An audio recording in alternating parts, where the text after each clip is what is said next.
Hello, and welcome to another episode of Emergence, a TTRPG campaign using the Level Up Advanced 5th Edition system. My name is Jake, and I will be your game master, and these are our adventurers. No adjective tonight, we'll see.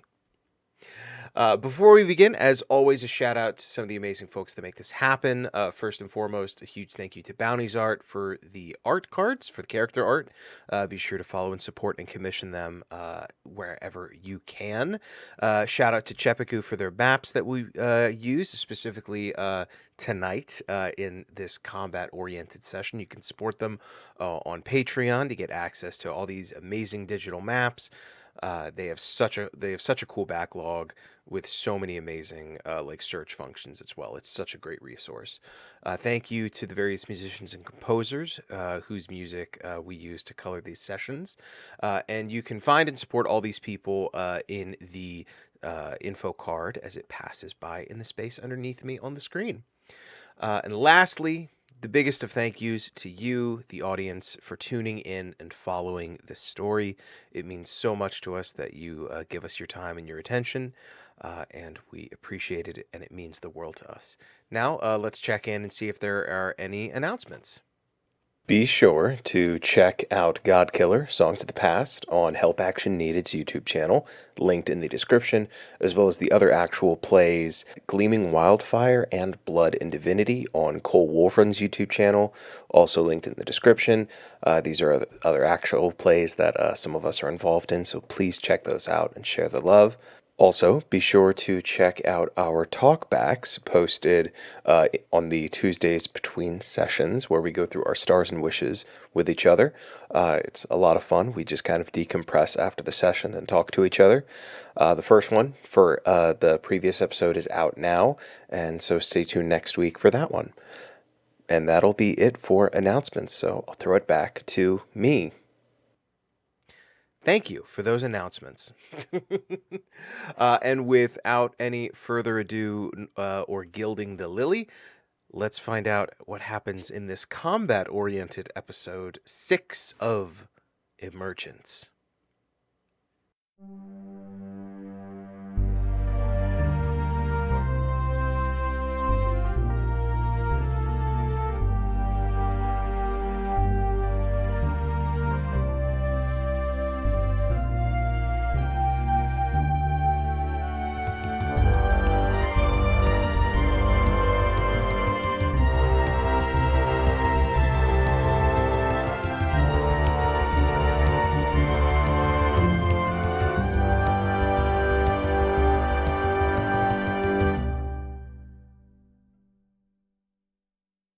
When last we left our adventurers moving their way through the tower ruins, they encountered a small number of mercenaries as well as old corpses that had been possessed by these spirits. Discovering the inhabited skull, Gil, a spirit of knowledge and discovery, uncovered that this watchtower was once guarded and inhabited by a small order of knights who were placed there to guard the burial site of a lich underneath it, or a low-level necromancer who fancied himself a lich. Moving through this space, picking up little bits of loot and information as they went, they encountered other survivors who had barricaded themselves in a room, including some of Cal's fellow guardsmen from Holyhead, as well as Sir John Beelan, a sword master of one of the great houses. From there, with Vela scouting ahead, they discovered that the floor below that was where the entrance to this crypt was, with the rest of the spirits below.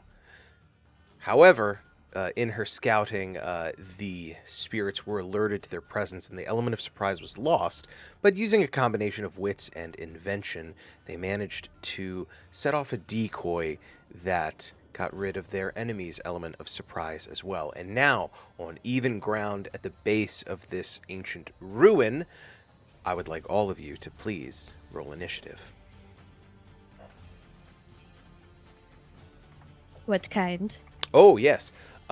This will be...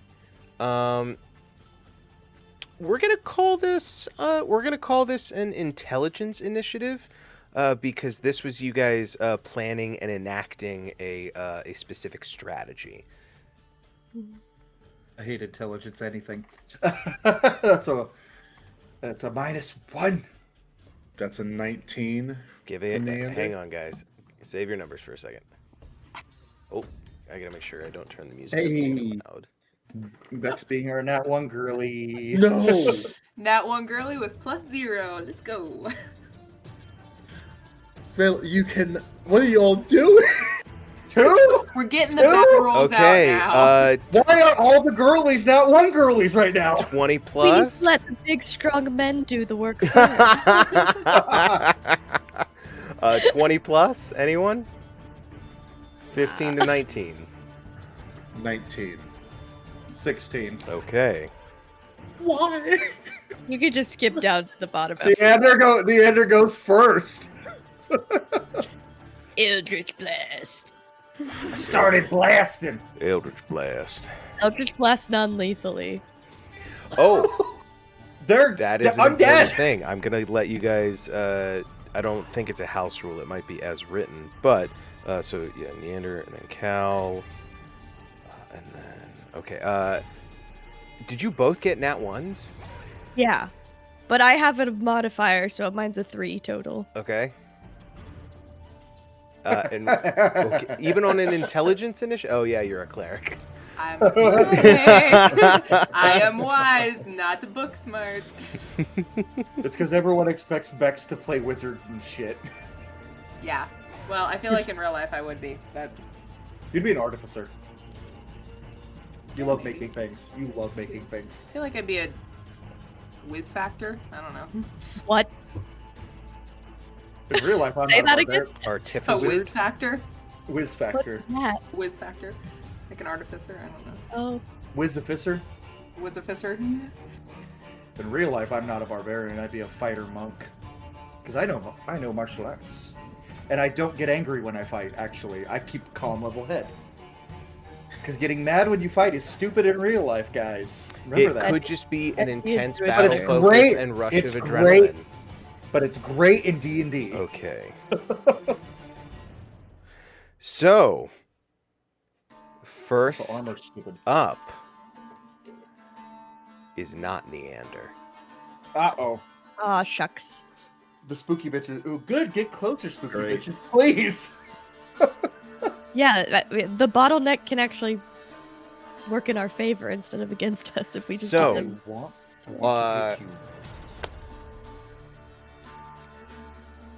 Those of you, I think Rain and Neander, because you guys are the closest. Oh, and we'll get, I'm gonna slightly Jaeger Agnew for now,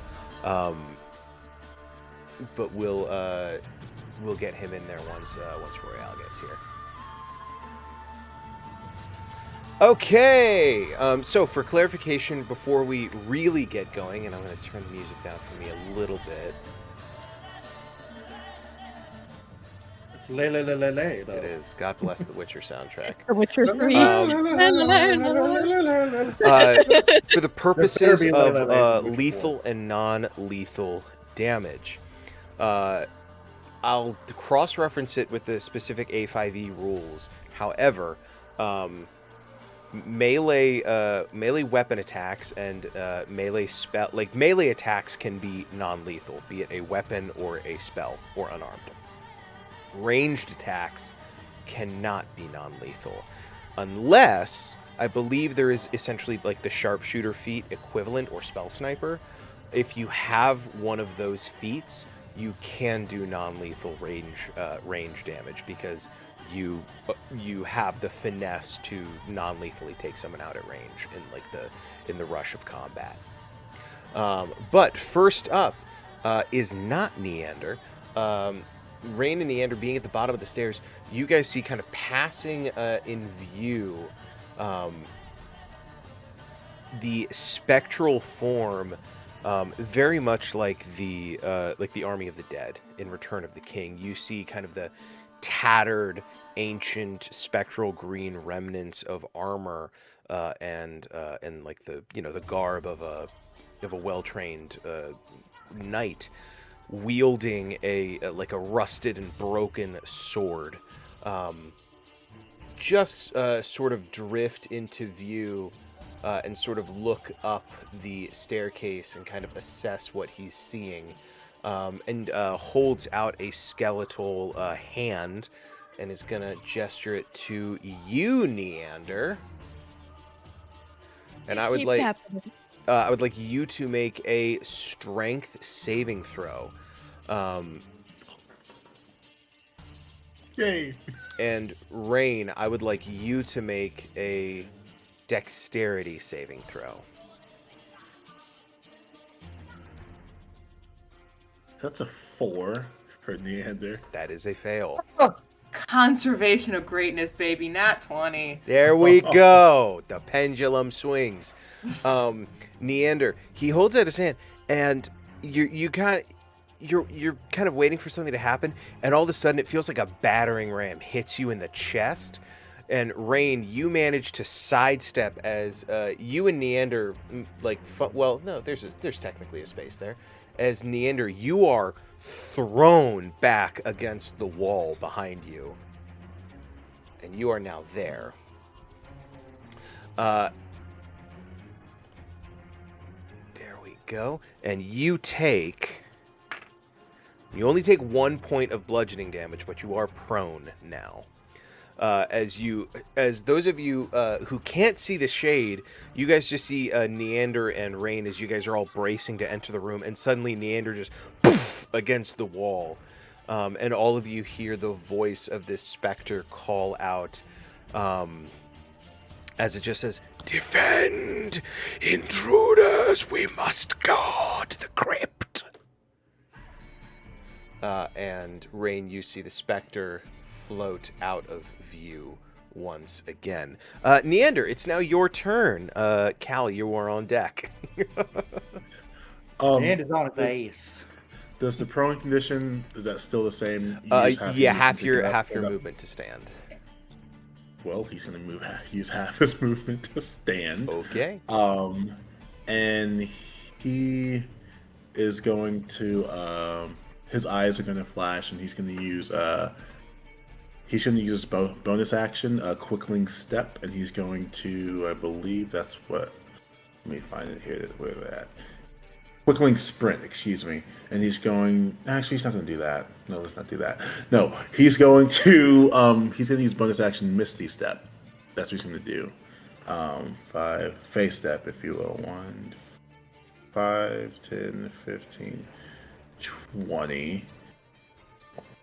And then he's going to just Eldritch Blast that guy who pushed him back. You got it. Roll to hit. Yes, that's a nat 20. Oh my gosh. Boom. And remind me, we double the dice, yes? Yes. Okay. Oh my gosh, that's great. This fight's going to be over in no time. We all rolled that 20s. That's going to be 10 force damage. 10 force damage. Very nice. That is a hefty hit upon him. And your non-physical damage, you see like bits of this spectral being kind of scatter, and as like some of the like the translucent energy, you see there is inside of it like the physical like decayed remains of this knight. You see the bits of armor and bone in there that is simply being corporealized by this ghostly energy. But I believe that is your action economy. That is your movement, action, bonus action. Cal, Yes. It is your turn. Yes. Okay, so I'm going to move 20. I have 35 feet of movement, so I'm going to move right here. I'm going to bonus action get real angry. You got it. Because I'm going to rage. And I get my 2 temp HP, which does stack on other forms of temp HP. So, on top of the 3 I already had. So, 5 temp HP now. And then I'm going to pull out a javelin. And I'm gonna throw it at, let's say, this fella right here. Okay. I know I can't non-lethal a javelin throw, but it's a javelin throw. It probably shouldn't. Well, fuck, it might. We'll find out. It was a natural 20. Christ, guys. Oh, that's the one attack I didn't want it to be on. Because I can non-lethal with my axe. Okay, so that's 2d6 plus with crit double dice, so that instead of 1d6 plus 6, it's 2d6. 6. 5. 11 plus 6, that is 17 piercing damage. Yikes. 17 piercing damage, a not insignificant amount of damage. And then he's just going to ready his axe for his next turn. Let me just check range. Yeah. Javelin has 60 feet, I believe. Well, I was checking something else. However, I do believe a javelin has a thrown range of 30. Which would put that guy in the disadvantage range. Okay, I can, but let me double check on A5E real quick. I'm looking at it. Oh, that's really weird because it's super short range. Okay. It has a long range of 120, so it has a long range, but That is not the most still effective range. still a 25 to hit. That will hit. However, you won't get that extra d6, but your first roll was a 6, so we'll hang on to what that first roll was, which I believe puts the damage to 12. Yeah, 12. Which was to sword and shield, sword and board. They are still up, but you fucking huck this javelin. You see, this looks like the one of the mercenaries, based on like the arms and the bits of armor. This javelin just goes right through their chest. They're up. You know, this is not a. It could be saved. Just question for like future reference because I do have a couple of spears. Do spears have a longer range? Spears probably have a longer range. Let's check. Actually, they have less. They have better damage, but a shorter range of 20 and 60. Gotcha.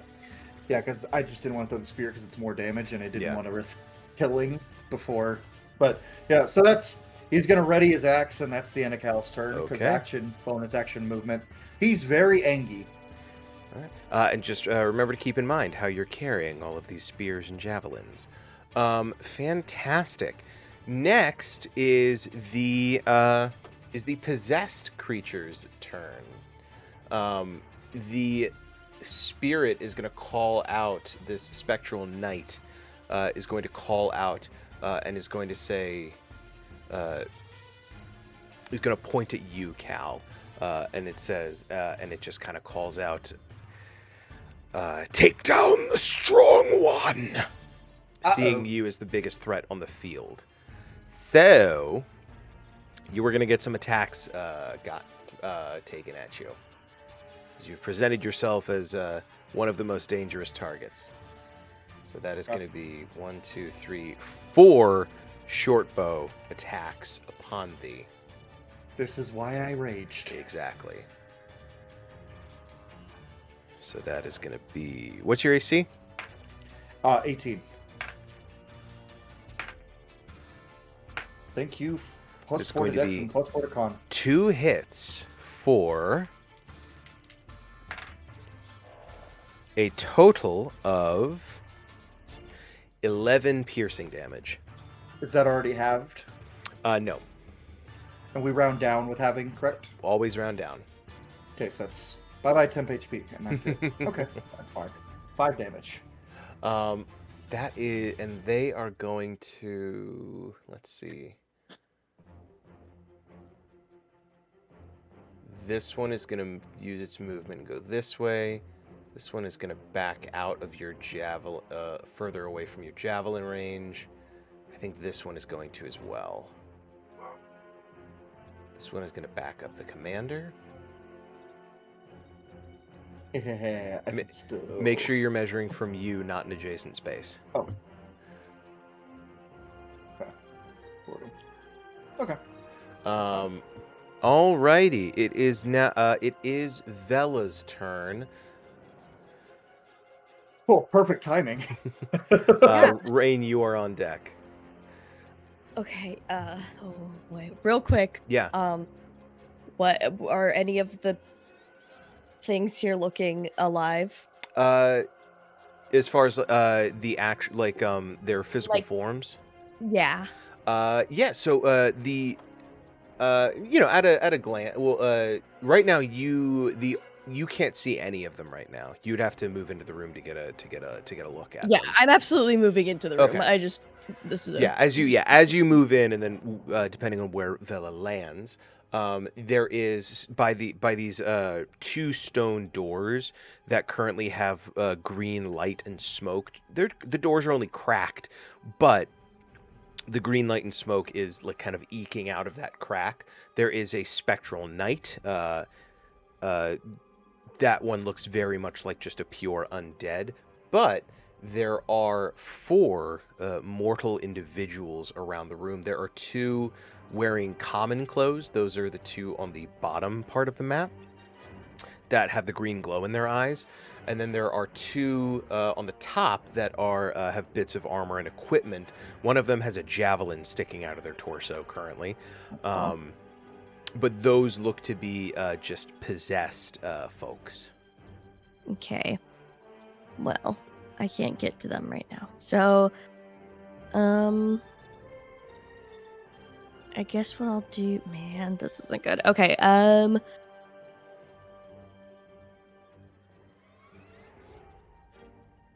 feel like I just need to work towards getting closer this turn. Because I'm so far away from everything. How far would it be to just... Yep. I'm just gonna dash. Get over here. Okay. My turn. Anything with your bonus action? I don't have anything I can That's do for true. my bonus You guys action. are level 1. I'm just saying. So I'm just booking it. Fair enough. Fair enough. Rain, it is your turn. Yep, I'm gonna do the one thing that I can do. So I will get to a point where I can see this spirit. And then I am going to try to do a sacred flame to Okay. him. So it'll be a dex save. That is a dex save. Is going to be an 11. Failure. So. Rain's like, give me my spell slots back. Please. 5 radiant damage. 5 radiant damage. Very nice. I believe your sacred flame is like it's like those sparks of energy. Mm-hmm. Fantastic. Anything with your bonus action or any remaining movement? I'm gonna maybe come on the other side of, and I think that's all I got. Okay. For Agnew, at the end of the round, he is going to, let's see, so 15 will get him here. Let's see. You know what? He's gonna back you. He's gonna go up to you, Cal, and he's just gonna kind of like snap off, like the shafts of one of the arrows, that like just managed to stick into some of your gear, and he just goes, "Be careful out there, big guy. I think they mean business." And he's gonna give you the help action. Advantage. I don't have to reckless now. Bringing us now back to the top of the round. The spectral knight, you see, looks like their feet and like up to their knees begin to sink incorporeally into the floor, but those lingering sparks of Rain's sacred flame and that radiant energy prevent it from moving incorporeally through solid objects. So, you see it curses in like an ancient dialect of common. You know, it'd be like if someone used like a medieval curse. Now it's like, okay, I know what that is, but that's weird to hear. And with this, though rusted and decayed, what was once a very fine crafted sword, is gonna drift to Cal here, and is going to lunge at you with the sword as he just says, "Give me your strength," and is going to make an attack against you. I would rather not. I like my strength where it is. And that is an 18 to hit. That is my armor class. Okay.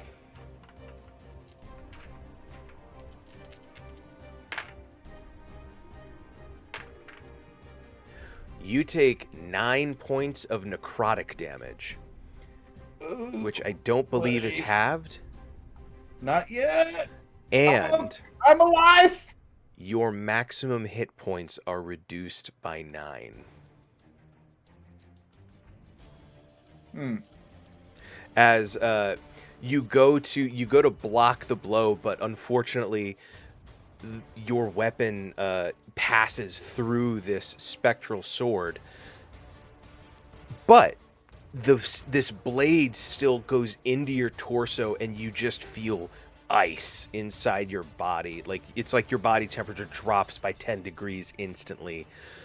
And while the main chunk of the blade is not there, you do feel maybe like a couple inches of rusted blade like pierce into your torso, as it seems like the hilt of this sword is still is still physically there.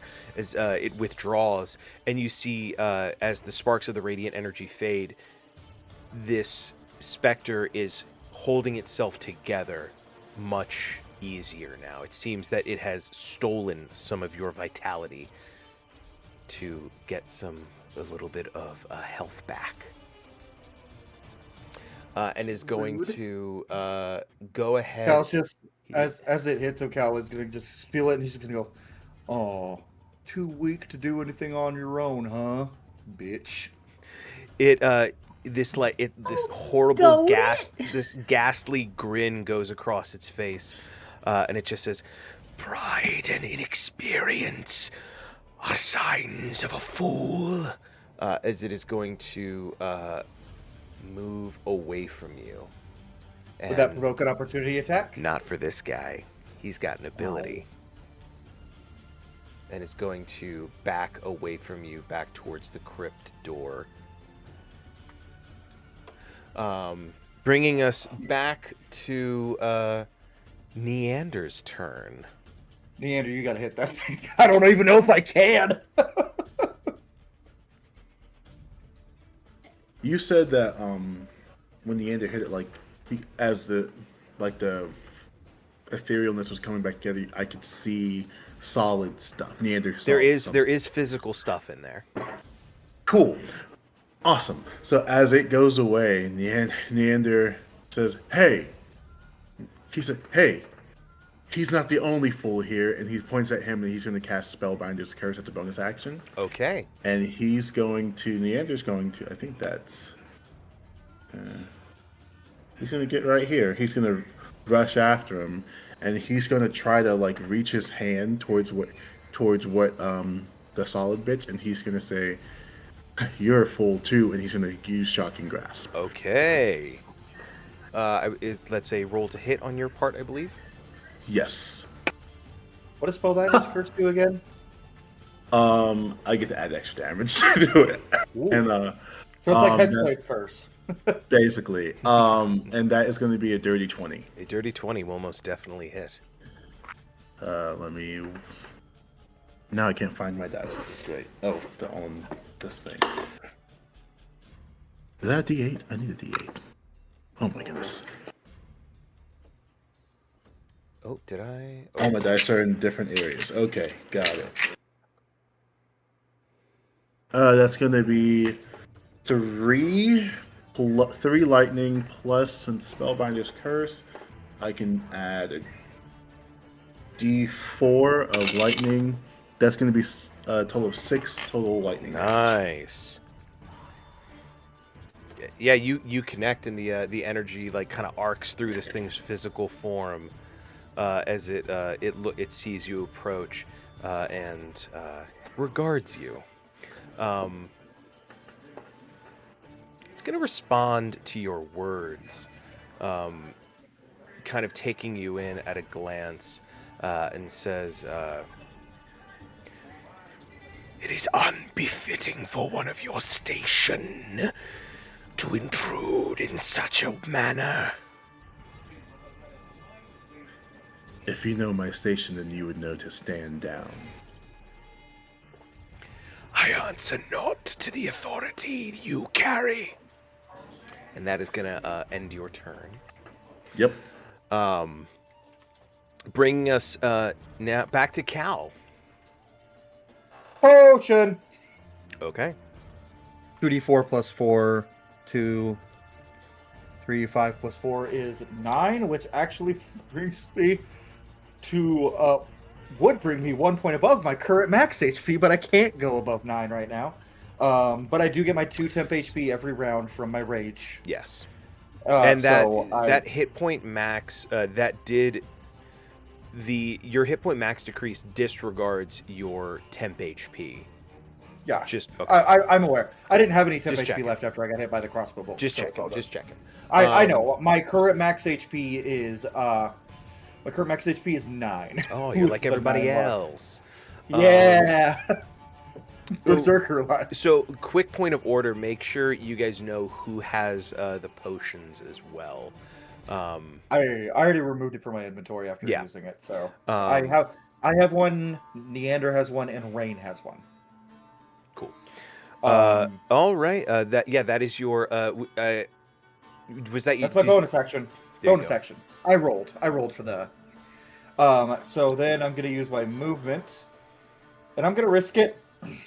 For the biscuit. And I'm going to use my help action to hopefully get a nat 20 and crit this thing. I had better get a nat. That was a nat 1. Thankfully, I have advantage. And that's a nat 20. I'm burning them all now, guys. It's because I didn't get any yesterday, really. Okay. This could be for nothing. This could not hurt this thing, but I gotta risk it. You can certainly try. What weapon are you using? Well, now that you say that, I'm gonna use my great axe. Okay. So that's 2d12 plus 6. 10 plus 11, so 21 plus 6 is 27 slashing. I'm aiming for the physical bits specifically. No, you connect with the physical bits. It is still standing. However, you see like bits of the green mist are spilling off of it, and it does seem to be struggling a little bit. Question on this like loss of temp HP. Would that go away if I went down or only on a long rest? What your hit point loss max? of temp. Yeah. Your hit point max? You don't know. Okay, that's fair.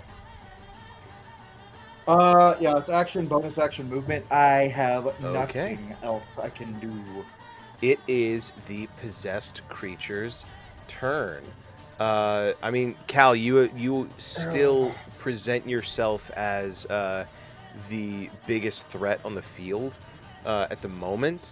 So they are not going to fire all at once. They are going to fire in succession in case one of them brings you down, and they can target someone else. So, first one is that is a 20 total to hit. That'll hit. So that is going to be 5 damage. Next After attack 2. is an 18 to hit, which I believe still hits. Mm-hmm. That is going to be 8 points of damage. After 4. Okay. Cocked. Come on. Okay, that's only a 10, so that's a miss. final one is going to go for you, and that is a 19 on the die for a 23. That hits, obviously. I don't think it can bring me down here, but it can hurt me a lot. That is six more points of damage. I am still up. I had a temp HP from my rage still Yeah. and resisted all those, so that would, if I wasn't raging, I'd be down. Yeah. But I'm at I have 2 rat bites left in me, guys. And so they are. This one is gonna take cover. It's gonna get full cover from you guys behind that chunk of the stairs. After shooting, this one is gonna get 3/4 cover behind this thing, and this one is gonna back into this corner as well. Not really getting any cover benefits, but still. And this one is actually going to back up its commander and start bothering Neander. As Neander, you see what looks to be just a regular, albeit quite dirty and disheveled, weary townsfolk, but with the telltale possessed green eyes. And I'm going to make them face you because I can. That will conclude their turn. That will bring us then to Vela with Rain on deck. Okay. Vela booked it in here. Is seeing everyone start getting pretty beat up. Especially Cal, and remembers what we were told is to make sure that our frontliner isn't the only one being seen as a threat. She's gonna run right on over to here. And she's gonna take out the dagger from Hollyhead that was like on the table. You for got us, equipment table. Yes. And is gonna try to hit it. Go for it. Roll to hit. With Neander at that angle, you would get flanking. Oh yay! I'm gonna use a different D20 because this one's being mean. Do you have sneak attack yet, or is that not until higher level? I do. Ooh, yay. That's a 15 to hit. 15 will hit this guy. His armor's not in great condition. Kill it! Kill it! Okay, 2, and then I just have a D6 sneak attack. Oh, this will go. It's 10 piercing damage, Very good. Very good. and I'm just going. Oh gosh, I think she's literally stabbing in the back, Yeah. and then as soon as she does it, it's like, oh no. You stab into this thing, and as you do, your knife passes through this being's spine, and whatever core of magic was running through this, like basically replacing this creature's nervous system, it like twitches and arches its back. It's just, and this green mist immediately just dissipates from this creature as it is no longer able to maintain its corporeal form. In doing so, though, this mist is basically goes into an AoE around this creature as the mist begins to disperse, affecting everybody within 5 feet of it, which conveniently for me at this moment is 3 of you. Cal, Neander, Vela, I need DC 12 Constitution saving throws. Oh, Con, I'm fucking probably golden. Yeah, you're level 1. It's not going to be a DC 18. I got 14, Math. good. Success. 17. Dirty 20. Okay. Come Let's on, go. but that's just doing great Good. for me today. Everyone, So- hold your breath. Remember the thing. On successes, you guys only take half damage. Oh, fuck. I'm back. That is... Oh, Sorry. you're out. That is 3 points of necrotic he's out. damage. Okay, temp HP gone. There we go. Yeah, 10 HP is gone. Here's Yeah. that. I do go down, but then I activate my Immortal Blessing, that I come back with 1 HP, Yeah. because for some reason ASMR get Relentless Endurance in this game. Cal, you feel this like necrotic toxin enter your body, but then you almost feel like almost like when you take too hot of a drink of like hot chocolate or coffee and you get that burn down your esophagus. It's like that, but like going up from your core and burning out whatever this like dark magic toxin is, allowing you to stay up. Was the worst shot of my life. But you can feel. Oh, sorry, audience. You can feel how close you were to that, and also you feel, no need to remind you, Cal. You feel like shit. Like half your vitality has been stolen from you. Exactly half. But that is the shade, this spectral knight eliminated. You don't see them anymore. However, the other possessed beings still stand. Raid, help me. Vela, a phenomenal turn. And I think Neander and Vela, you guys do see that, like, if I may, Cole, I think they do see that like flash of blue light in Cal's eyes as he is maintained. Can I add a little flavor to that as You well? absolutely may. So it's not the first time it's happened. The first time it's just a flash of blue, but I have a little thing. You guys see a bunch of like runes appear on his arms and neck when it happens, and one big rune on his chest, and then they disappear after he goes, "Whoa! Oh, that was a lot."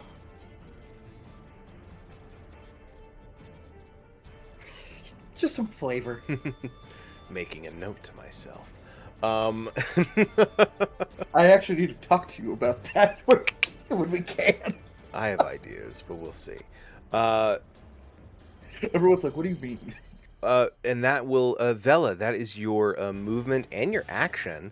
I don't know, as I asked last turn, I don't know if you have a bonus action to use. I think I have 10 more feet of movement. Yeah.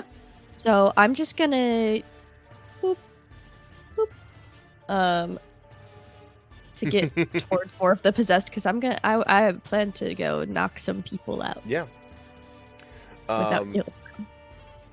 Okay, Rain, that will bring us to your turn. I am ready. I am going to do the exact same thing. Neander, you're on deck. What a shocking turn of events. What would you like to do? So once again, you see her flip her little tail a little bit and send a sacred flame out to this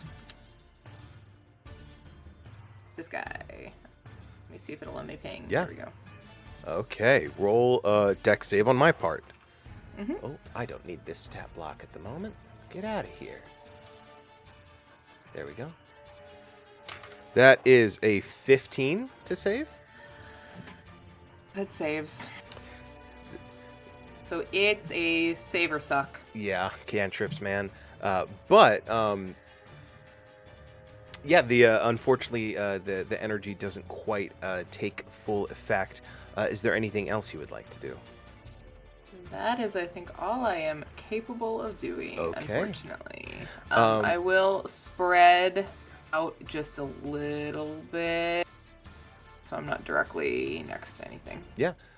Agnew is going to, seeing you kind of out there, he's gonna, I think he'll recall what Sir John said about, making sure your healer is okay, and he's gonna go ahead and stick with you, and he'll go on this side of you, and he's gonna provide you a little bit of cover. Okay. That is Agnew's turn. It is now goes back to, well, actually, before Neander. What do you mean? Ha ha ha. What do you mean? What do you What do you mean mean? by that, Jake? What do you mean? Ha ha ha. Ha ha ha.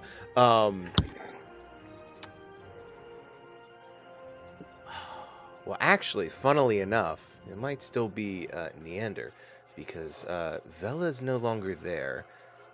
Cal, a lot of damage has been done to Cal. Neander is still right there. So Neander, I would like you to make a DC 12 Wisdom saving throw as you feel this like cold, just this cold presence begin to try to worm its way into your mind. Cool. So we got. Okay, that dice didn't do great for me. Okay, so that's going to be. Yeah, that's going to be 14. 14. That is a success. It was once again a DC 12.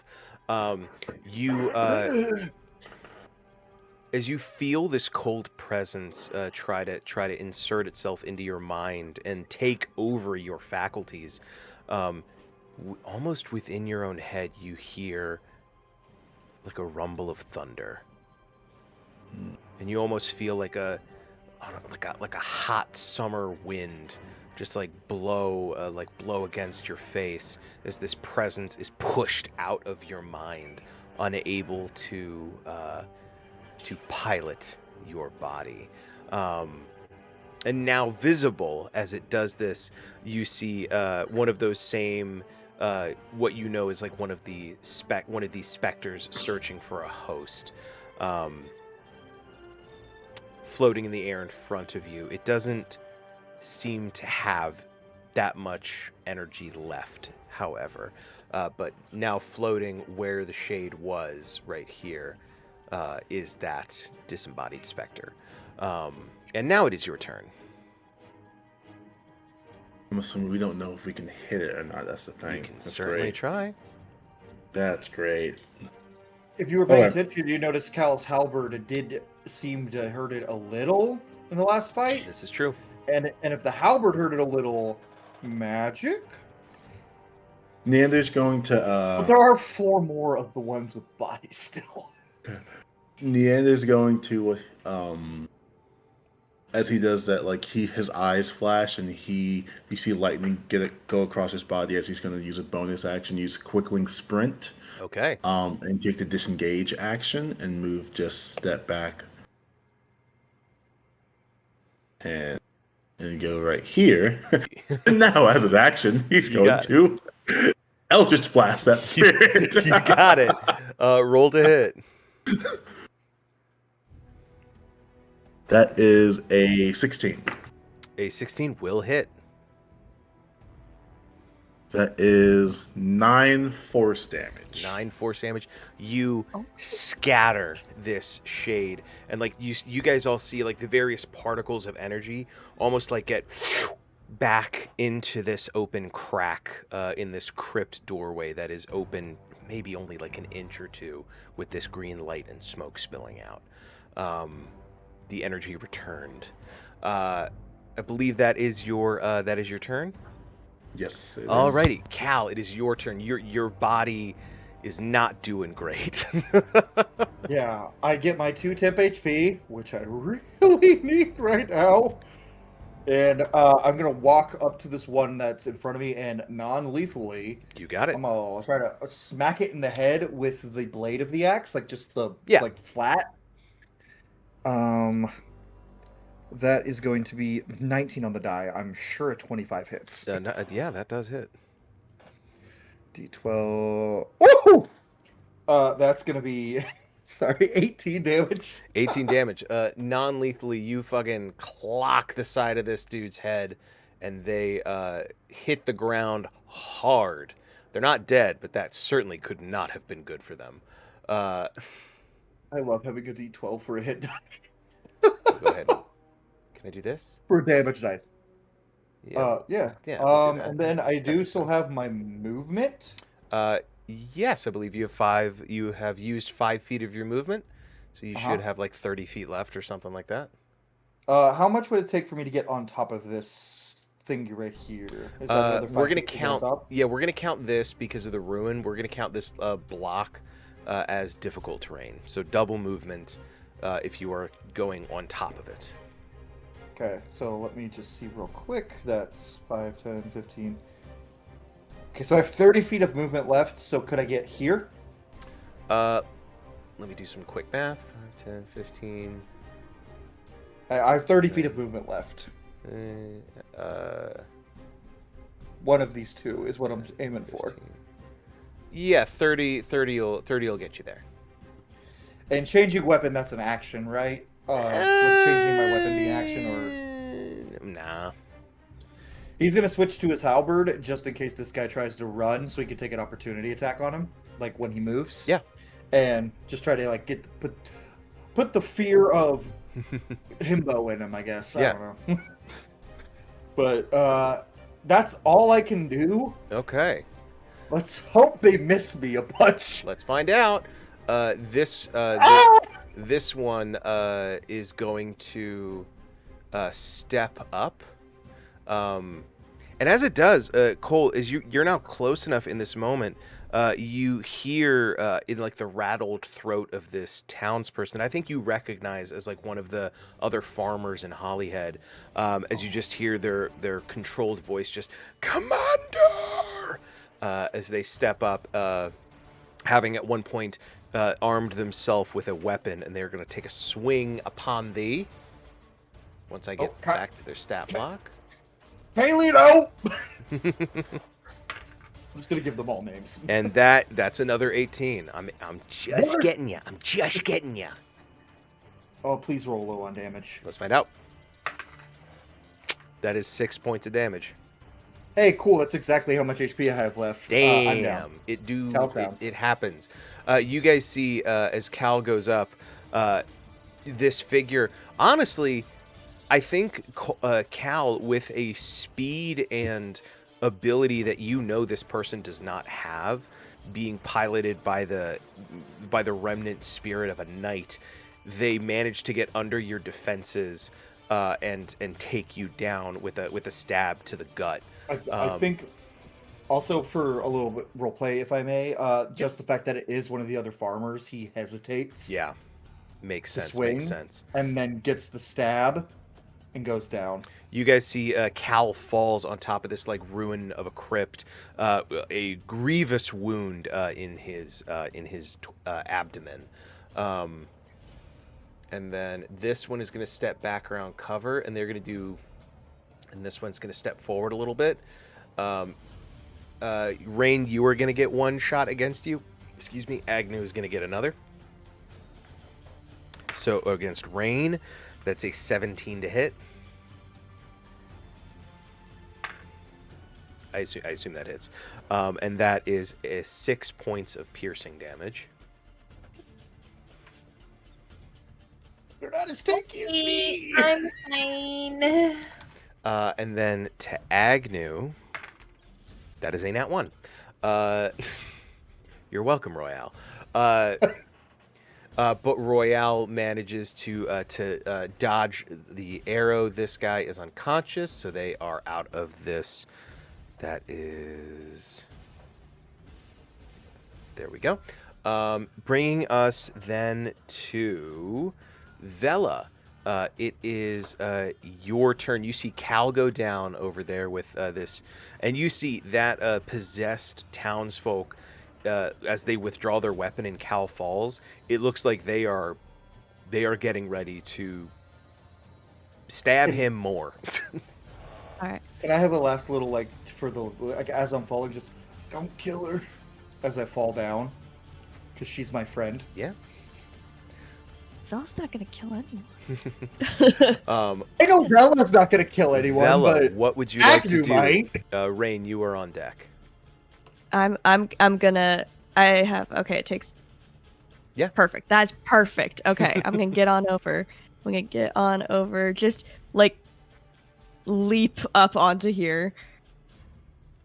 And if I could, am I able to kind of? No, that's not how D&D works. I was gonna be like, can I stand in the space that Cal is in? Since Well, he's actually, unconscious? No. because Cal is unconscious, you can occupy his space at the moment. Excellent. Because I'm gonna do it's that. already difficult terrain up there. It's not like difficult terrain stats. It's just like when my No. daughter jumps up on my abdomen and is just like, ah! No, I'm standing in front of you because 5 feet between two spaces is a lot. I just pictured like when my daughter hops on my belly and I'm like, ooh. no, that hurts people. Really? She like pretty much leaps in front, and then with the butt of the dagger is gonna try to hit her on the temple. Roll to We'll hit. see. That's 15 again. That'll hit. You do not get sneak attack, as Cal is No. not conscious. So that is I'm asleep. six non-lethal. Very nice. She's still up, but you have fucking rung her bell. All right. And looking back on the guy who Cal knocked out, did Green Mist leave him? That is an excellent point of order. Thank you. The green mist did leave him, but you saw that guy was like much closer to where the crypt doors open. It looked like the shade, I completely forgot to say this part, it looked like the shade attempted to move towards Neander, but was like almost back into the crypt. Got it. Okay. That's an Good important point. Thank you. No, okay, so we gotta knock these people out close to the door. You're not dead. if You're we just can. unconscious, Cole. All right, that. Yeah. Drunk. All right, Just do drunk that poses. is my turn. The Just family guy. taking. Yeah, you. I mean, one good thing that you are doing now, this possessed person moves their sight from Cal to you, and they are not going to go Excellent. for a killing blow on Cal. Rain, it is your turn. For reference, Jake, when you do killing blows like from enemies attacking down characters, is that just one failed death save? Or is No, that like an important point of note. If you are on death saves, melee weapon attacks or melee attacks have advantage, and if they hit, it is a crit, so it is 2 failed death saves. Ranged attacks technically don't have advantage because you're prone, but you're unconscious, so it's just a straight roll, and that is only 1 failed death save. Okay. A lot harder to shoot an arrow into an important spot on someone who's crumpled on the ground. Rain, it is your turn. My time has come. All right, I'm going to run over. I know what I must do. Actually, I'm going to go here. I'm going to pull that potion out of my bag, because although I don't have any spell slots, I do have a potion. Yes, you do. So I am going to rip out that stopper with my teeth and try to pour as much of that shooter down his unconscious throat as I possibly can. You do. The magical alchemical mix immediately begins knitting together the wound in Cal's abdomen, restoring 2d4 plus 2 hit points to him. That you will. Bex, roll that or me? Bex, whoever is applying the potion rolls the hit points for it, or the healing spell, whatever it is. Cool. 2d4 plus 2. Neander, you're on deck. Okay, well, After one of them rolled okay. So that is 5, 6, 7. Actually, that's not bad. 7. 7, very good. Oh. Cal, you restore.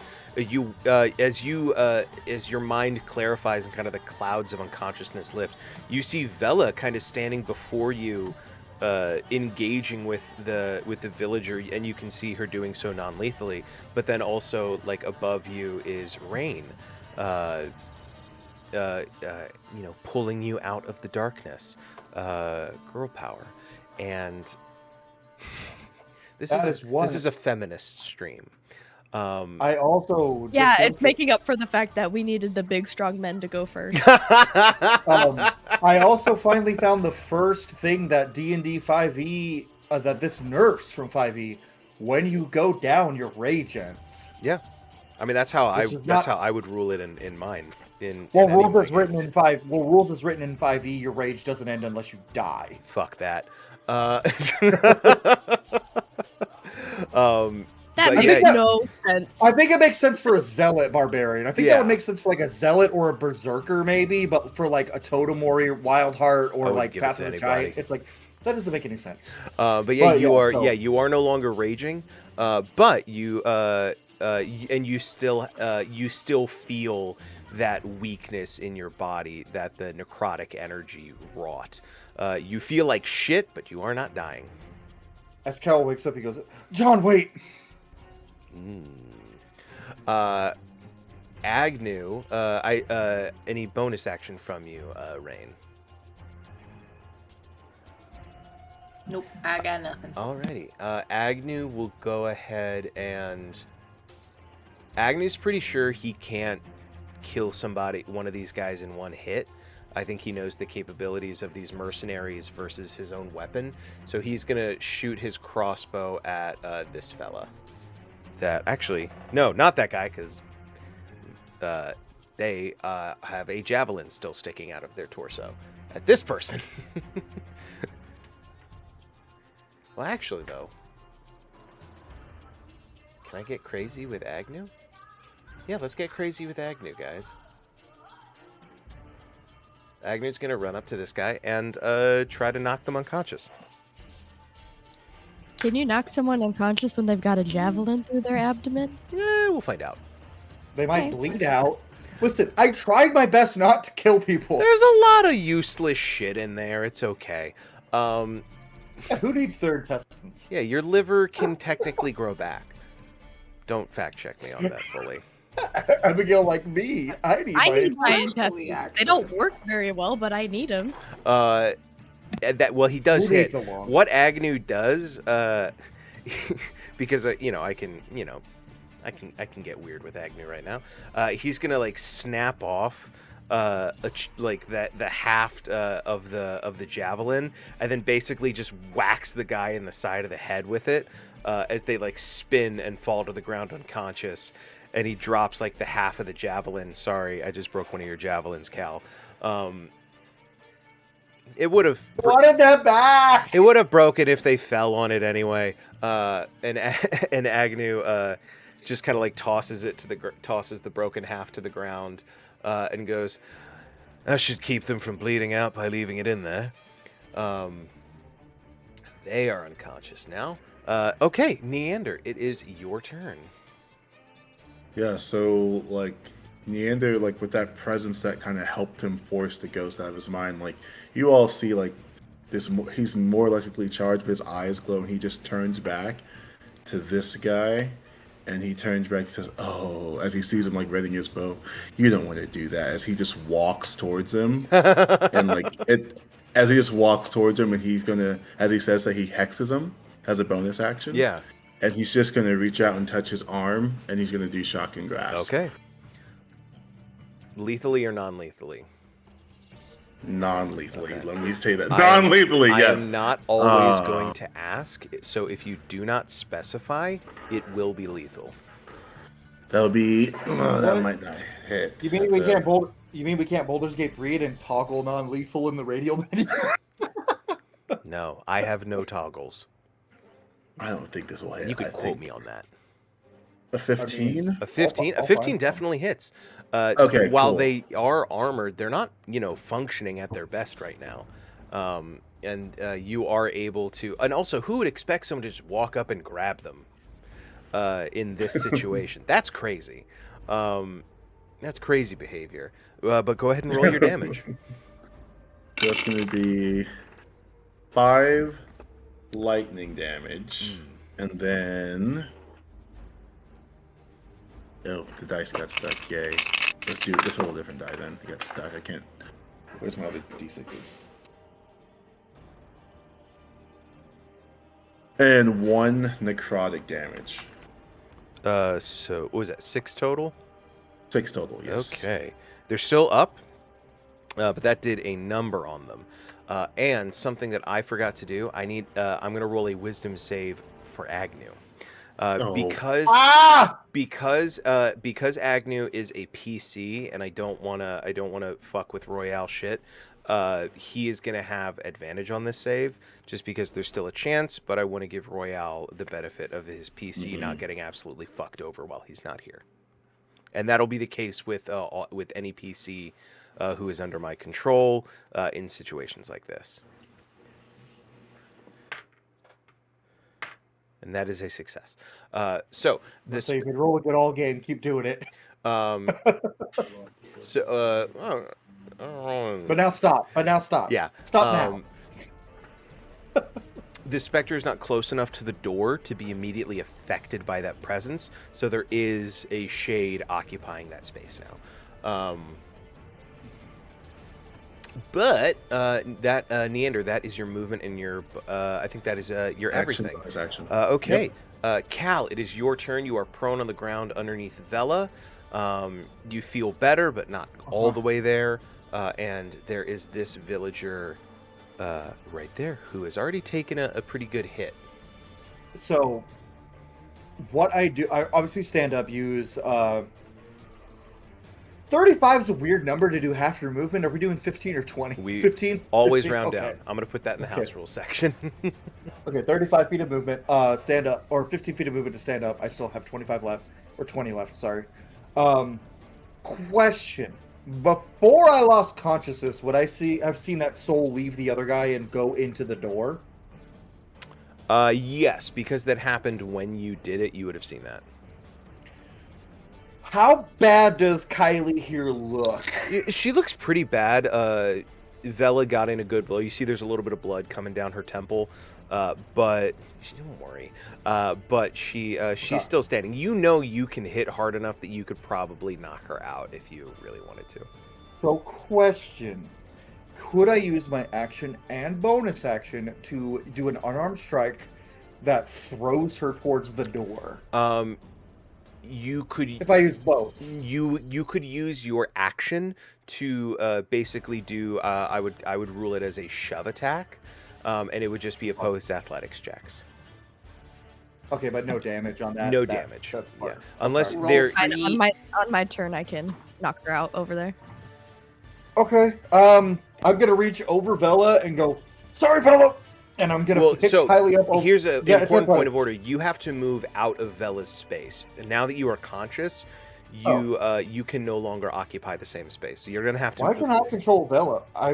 Everybody can control everybody. I did this quick. Okay, I moved mine. I moved slightly to the side and go. I grab her. Yeah. And I throw her towards the door. We'll go ahead and do opposed athletics checks. She doesn't have a great athletics. Okay. Her body is not that. I strong. do. I know. Well, not a bad roll on her part though.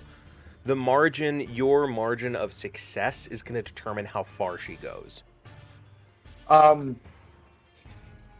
Give me the number. So it's okay. I'm a big boy. Plus my proficiency bonus. 25. There you go.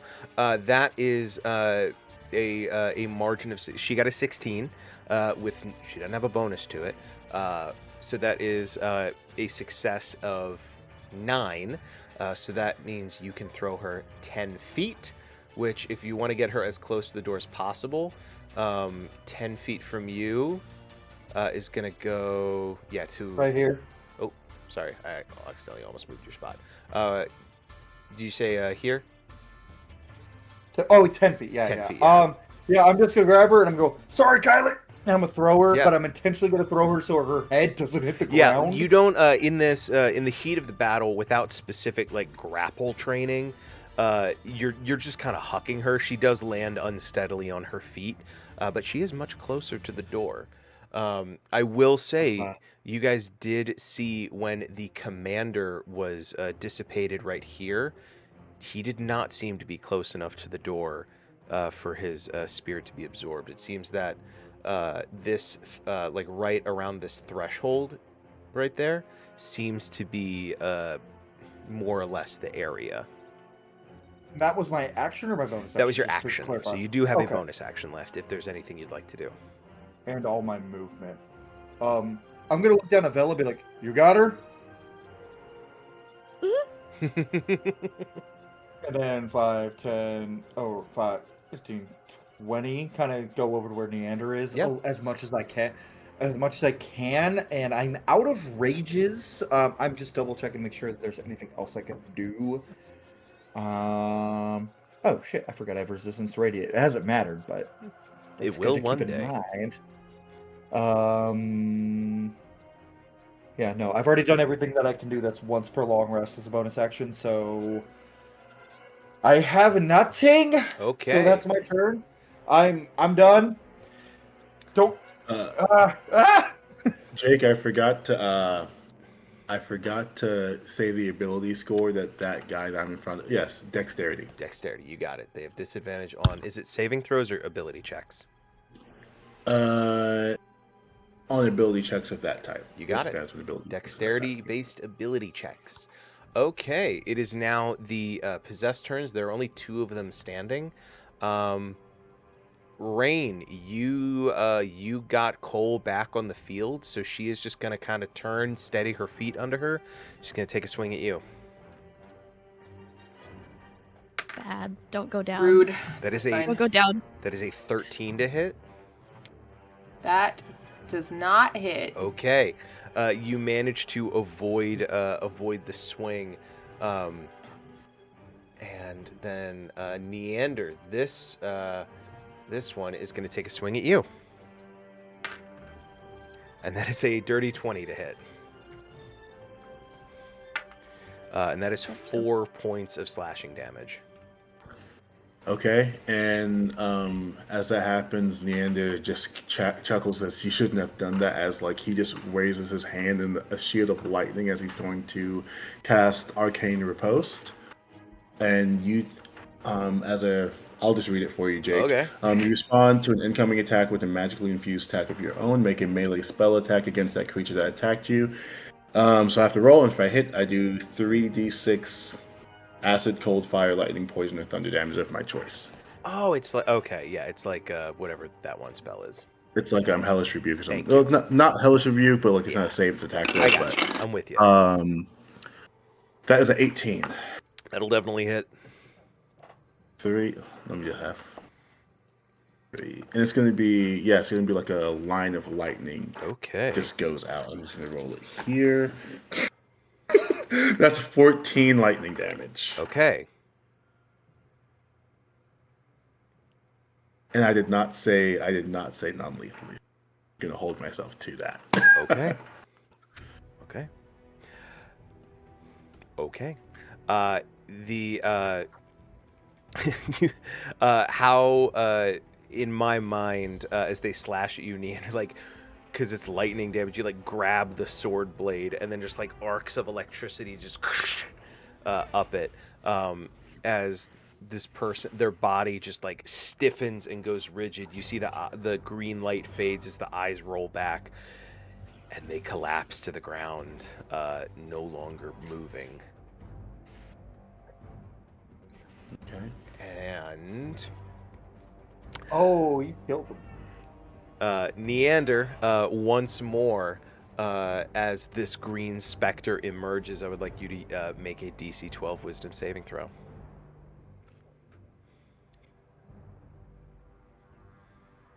Don't make me hit Neander.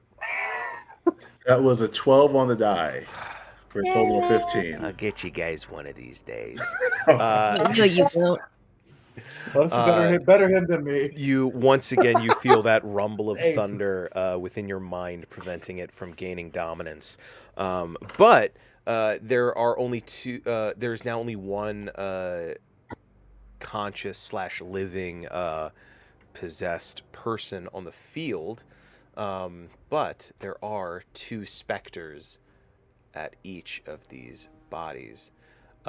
Cal. It is your turn. You have 2 specters, one at Agnew, one at Neander. What would you like to do? I thought Cal just went. Say again? I thought Cal just went. Oh, that's right. Sorry, Neander used his reaction. It threw me off. Yeah, I was like, Vela, wait a it's minute. your turn. My bad. I was about to say, we're not at top of the order yet. Sorry. As I said, we're a feminist podcast.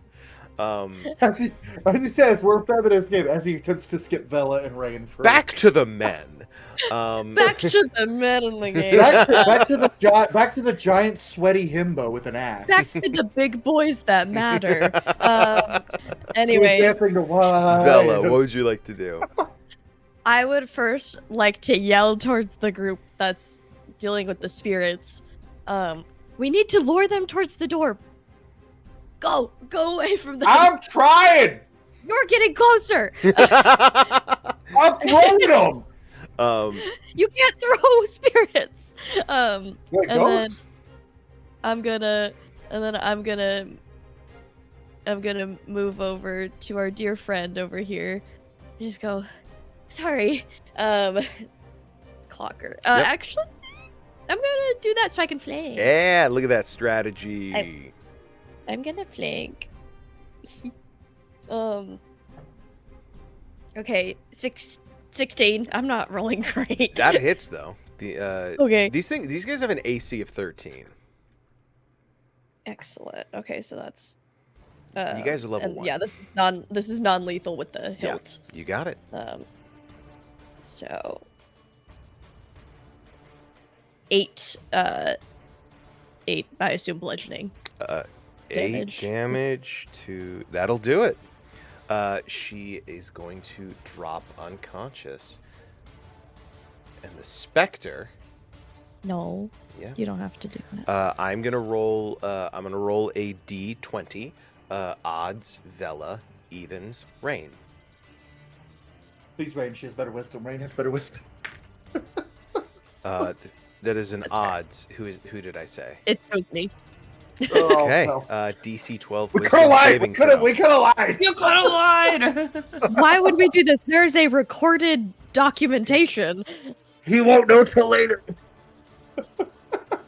No. Abigail, no. You've just activated my trap card, Yugi. No, I have to Oh. hit. I don't want to hit Bella. I don't want to hit Bella. That's funny. She's gonna hold that against you guys. No. Quick, Vela, because Cal's not hitting her. Vela, you feel that presence enter your mind, and you are no longer in control of your body. Bad. Hate it. Oh no. And you feel what you feel as this presence infiltrates your consciousness. You feel fear, anger, and a sense of duty, but no sense of purpose. You can kind of feel the hollow shell of the echo of a memory of a shadow of the night that this spirit came from. Certainly no longer them in any means, but simply a remnant of who this soul may have once been. She's like, as the spirit enters her mind, like every part of her tenses up, and then just a trickle of blood goes down her nose, and her body relaxes. Yeah, and you guys see that green glow emanate from Vela's eyes. Rain, you see it most clearly. Fuck! Cal yells "fuck" aloud as he sees this. Okay. That is Vela's turn. Rain, it's your turn. I'm doing this. Okay. I think Vela's also too far from the door, because she's farther from the door than the specter. Yeah. Time for more Cal yeeting. Yeet the girl. Eat the girl. Okay. Well, I'm not going to be able to hit very hard anyway, but just in case, I'm going to pull out my spear that I got. Yeah. And I'm going to try to do a non-lethal melee. Girl on girl crime. Girl on girl crime, but this is I feminist. thought this was a feminist stream. Yeah. Us girls are having. We the support girls are having a women's cat rights fight. and women's wrongs. That's right. And I am wrong right now. That is 16 to hit. Nope. Oh, okay. We have a God, 17. do I have like the lowest AC here? Goddamn. you- Probably. No, the No. I have. I just have natural I just have reactions. I think Vela has the second best besides Cal. I have natural armor because I'm weird. Well, I tried to like hit you with the butt of my spear, missed, Oh. and then go like, "Oh no, I'm so sorry. I'm so sorry. I had to." I apologize. This does not use Vela's AC. Oh. As Oh, sick. as this spirit does not Yay. know how to control your body as well as you do. Excellent. Vela currently has an AC of 13. The map No. hit. Okay, then it hits. I'm still gonna say I'm so sorry. I have to. You do have your own hit points, though. Okay, that is 0. Excellent. It would be worse if you still would 5 damage. Ow. But it's non-magical, obviously, because I've got a boring basic bitch Oh. spear. Just bat That's on all You the... just, I don't You have just hit her- resistance. I'm you just just hit her with the stick. Yeah, it's just a glorified stick. Okay. I hit her with the blunt end. Yeah. Neander, go for the spirits. Is that it for you, Rain?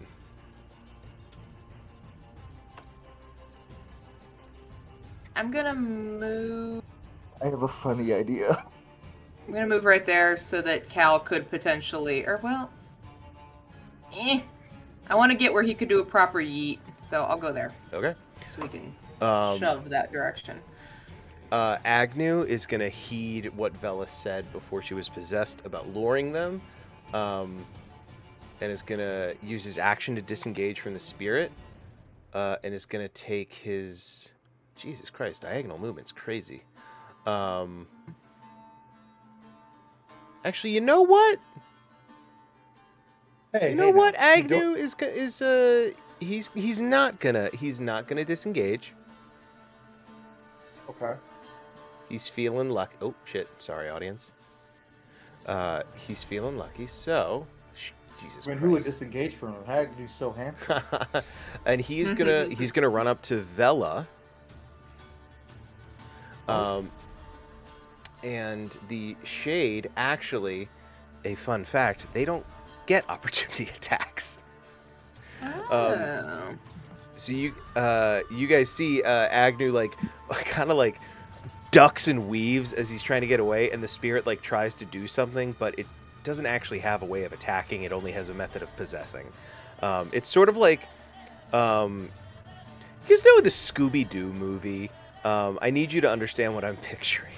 Their heads when they their souls. It's kind of like It's that. It's the little spirit, the little bulbs But that with fly a into skull people in the movie. instead of Freddie Prinze Jr.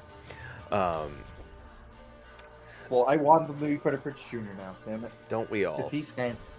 So we are gonna do opposed athletics checks. Excellent. So Vela, please make an athletics check. 7. 7. You got a 9. So not a huge margin of success, but Agnew does manage to shove you. Actually, he's going to shove you on a diagonal onto the threshold of the doorway. As he runs past you, Cal, he slaps you on the shoulder and he goes, as you're you were running towards him, and then he runs past you, and he just slaps you on the shoulder and goes, "Going the wrong way," and runs past you, and that brings us back to Neander at the top of the round. Go for the spirits that are left, Neander, because I have a fun idea. I think. Do whatever you want. I mean, that's what I was going to do anyway, because I did before. You're our magic boy. Neander, now that he knows he can step away and not disengage, he's going to get right here, and he's going to. Does Hex still count for the soul? And not. I would, because I think Hex has part of Hex is you transfer it when a creature goes down. Yeah, when they go down, but I was like, are we considering? No, they're technically, mechanically, they're two separate entities. But you could move your Hex to it if you'd like. However, I will say, I believe Hex does necrotic damage. Yeah. Are they These seem to be necrotic spirits of some type. Love that. I'm going to drop concentration. Okay. Neander's going to just, he's going to step back, and he's just going to, there you go. And he's just going to Eldritch Blast that guy. Eldritch Blast the spirit. Roll to hit. 17. I need to play a character that does Eldritch Blast like finger guns. I just 17 need to. absolutely hits. 7 force damage. 7 force damage. That is enough. As you scatter that spirit's energy. There is no longer a spirit there. There is, there's technically 2 remaining spirits. One of them is just piloting Vela at the moment. Anything else, Neander? Any more movement or bonus action? I think Neander's going to stay there, but he's going to look back to Cal and he's going to say, "You said you had a plan. Do it." And he's just going to turn and face the other spirit this way. That's it. Okay. And thusly, Cal, it is your turn. Okay, little side. I was thinking about the Warlock doing Eldritch Blast, and I was like, he's going to flirt with somebody, finger gun, and accidentally Eldritch Blast. But anyway, Cal's going to move right up to Vela. He's going to put his axe in his left hand. He's going to raise his right hand high, and he's going, "I'm really sorry, Vela," and he's going to slap her across the face. All right, make an unarmed. Snap out of it! Make an unarmed attack, which I think is strength and proficiency. I believe everybody is proficient in unarmed attacks. For me, because Berserker gets a proficiency to their damage for unarmed attacks too, which is kind of a fun thing in this rule set. How fun! I thought that was cool. That is a 23 to hit. Yeah. So that is 1 plus your strength modifier plus your proficiency. so that is 7 damage. Good night. As he just slapped Vela in the face, he's like, "I'm sorry." Vela But he didn't punch her because he didn't want to break her nose or anything. He just went, and it's like a full on just face. Just oh god, I just realized the size wise. That's like me. That's like real life me slapping Abigail. Yeah. I think I'm only an inch taller than Vela. Okay, well I'm Wow. I'm 4 inches shorter than And Cal, this is- but just as Vela's strong. 5'4". Guys, think. I don't think this is A real strong showing for our female I don't think audience. this is a feminine campaign, guys, a feminist campaign guys. anymore. You possessed her. I had no choice. All right. Guys, the apology couch video will be coming out We're- a Patreon. We're gonna look that try- behind the paywall. But it's gonna be, It's but just- it's gonna try, guys, this shit. But it's only gonna be me, Jake, just- and Spencer. It's just I just come into frame and I'm just Ria's the one filming, and then Rain and I are just in the back, like, And This is Spencer's like, "I'm here because I'm also a man," and I'm sorry for that. I'm here because I was present. I have a question. yes. It's so bad. When Vela was pushed onto the threshold of the door, did the spirit feel anything?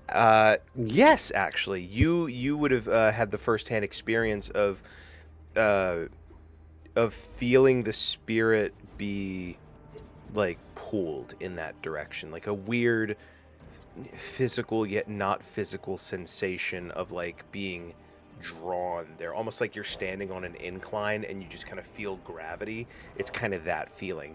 But as Vela is knocked unconscious, now that she has been moved onto the threshold of the doorway, into the range of this opening, you guys see the spirit be drawn into the crypt,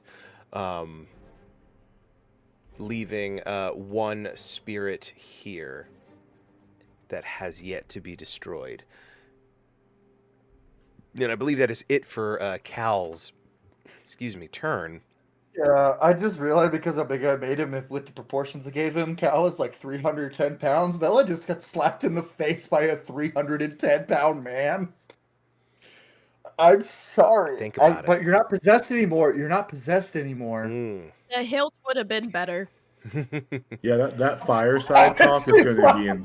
that It would've been fireside like- conversation is going to be insane. It's You're just literally gonna have Cole, a I'm Why trying did to get why- sponsorships.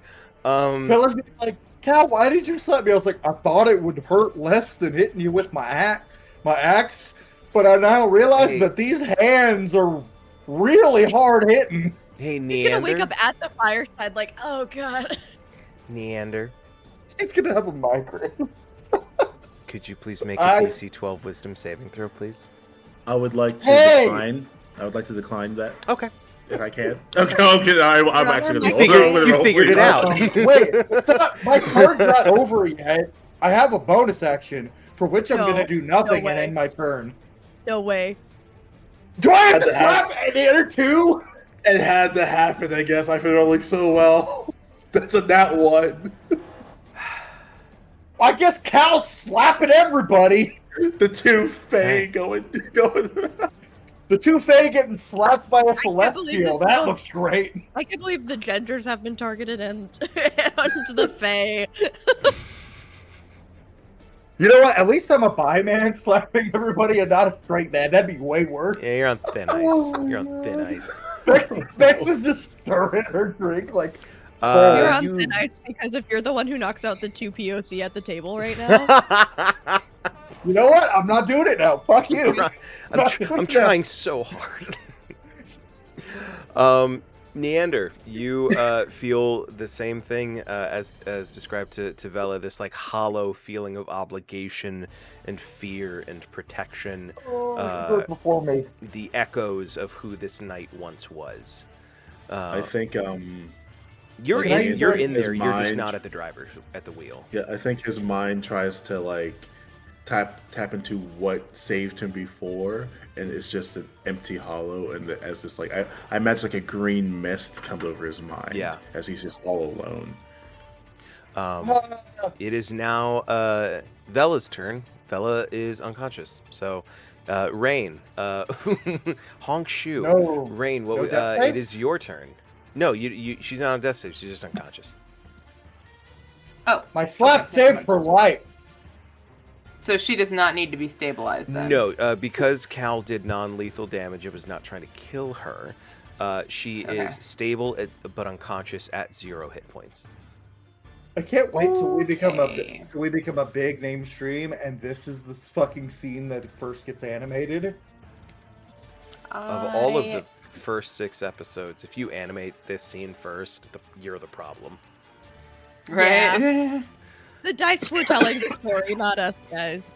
Okay, I got a whole lot of nothing that I can do to get Vela up, unfortunately. Don't worry, I think it's like a D4 amount of hours before someone wakes up after being knocked out and stabilized. Yeah. So the only spirit left is the one that's in Neander now, right? That is correct. Okay, and theoretically that spirit is gonna come over here. Probably. So we're just gonna do Neander's got rage attacks. I'm I'm gonna gonna throw him.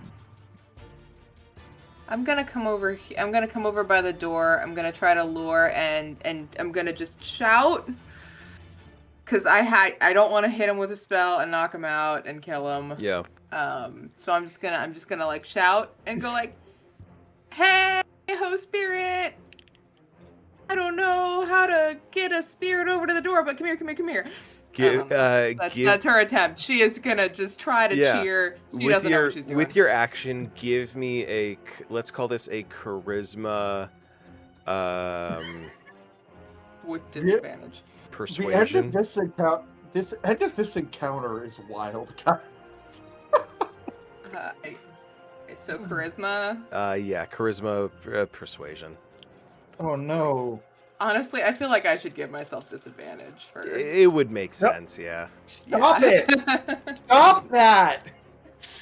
I'm realistic with where my abilities are, and cheer is not one of Rain's abilities. It's an 11. An 11. Who's to say? Okay. If I was being realistic, I would have given Cal 16 intelligence and 8 charisma, because that's me in real life. Without the disadvantage, it would have been a 19, but Agnew. I'm gonna play it. Jake There. didn't even tell you, Experience! Agnew doesn't really know what to do right now. He's like, oh, this is quite a situation we found ourselves in. And I guess You do that too well. he'll just sidestep. Every time I do it, it gets a little bit better. And he's just gonna sidestep and see what Oh happens. no, Jake got hotter. What? And yeah, bringing us back to the top. Hey, it's Neander's turn. And this knight I'm just assuming you figured are out with. you know how to Eldritch Blast. It's like, oh, what is this magical body? Wow. A gun. I'm going to die. Let's see. You know, Jake, keep it feminist. Kill my ass. Kill the cisgendered white guy. I am going to. Who is he going to target?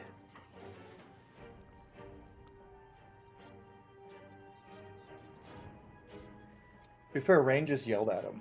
She did.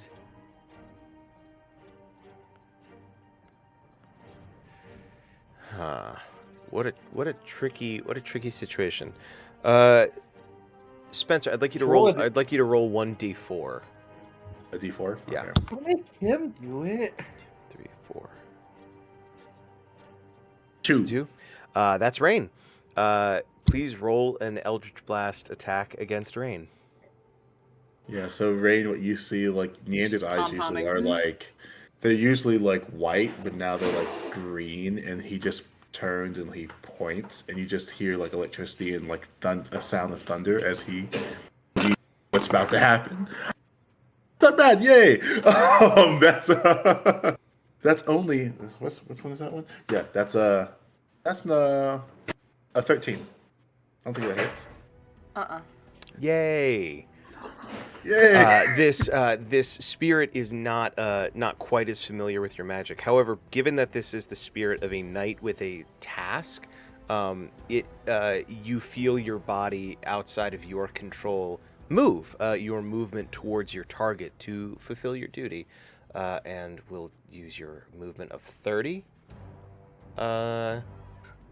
Coincidentally enough, kind of you feel that pull as well, getting closer and closer and closer. But now, just at the threshold of this doorway, Neander advances towards Rain, bringing us now to Cal. It is your turn. It worked.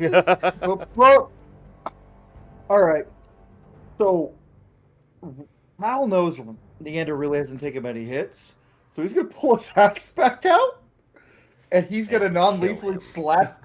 No, he's gonna slap him with the blunt, with the like side of the axe with his attack. Okay, roll to hit.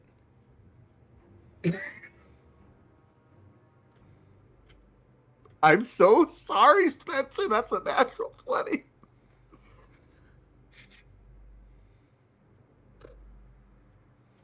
I'll roll my 2d12 plus 6 damage now.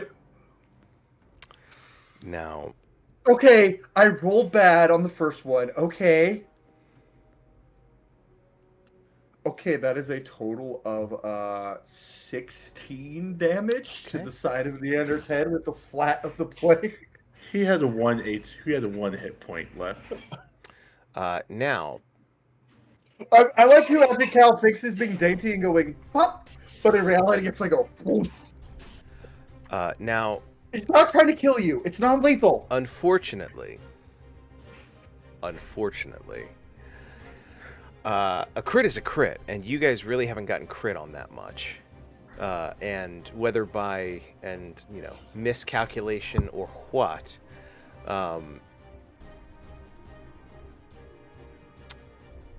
Is he in death saves now? no, he's not. However, as I have spoken of before, but it Full really damage. has not come out, when you get crit on, you roll versus a lingering injury. So, Sorry, Spencer. don't worry. None of these are too serious. But if you could please roll a DC 8, as that is half the damage. Constitution saving throw for Neander. Again. You said con save? Yes, That's a dirty Sorry. 20. a dirty 20. Good. Yes. Yeah, you don't suffer a lingering injury. I'm still pretty. Yes. Oh, it's bludgeoning. It's mostly broken bones and like CTE is what you were facing. I didn't mean to. Uh, One so time I didn't want to roll it at 20. as Neander is struck unconscious on just at the AOE of the door, the specter, the shade, is pulled within the last that is present on the battlefield, leaving you all breathing heavily with 2 unconscious allies, and 3 unconscious victims of these spirits, and the open door, the cracked door of the crypt. And that is where we will take our break. So we'll be right back in a minute. We'll see the aftermath of this fight and what they do next. But we will be right back with you guys. So bad. I feel so bad.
and welcome back.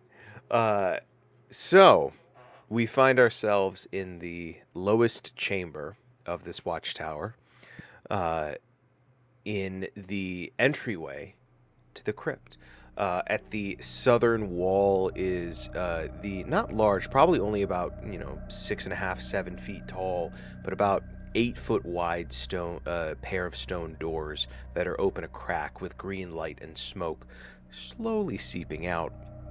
But gathered across the room are 3 unconscious bodies, 2 of whom look to be some of the captured workers that had been digging out this space, as well as 1 unconscious mercenary and 1 dead mercenary, and Vela and Neander are unconscious. On the ground, though not possessed, they are stable at 0 hit points.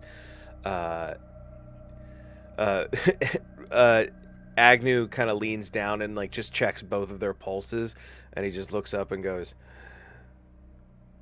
"Well, you certainly did a number on them." I barely lightly hit them. Also, he's gonna look over at Rain. He's gonna charge over to Rain and just give her the biggest bear hug. He's like, "Thank you. I thought I was ready. I'm not." I'm not gonna let you die, buddy. Don't worry about it. I'm happy though.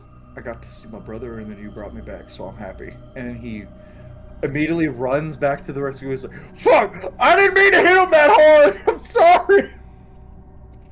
Specifically over Neander, because he did 16 damage. Those were big hits, buddy. We need to work on muscle control. I was scared because they got possessed, and I was trying to slap the ghosts out of them.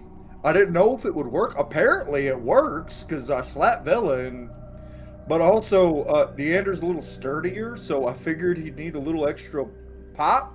I probably should have just slapped him too. I feel so bad. Yeah.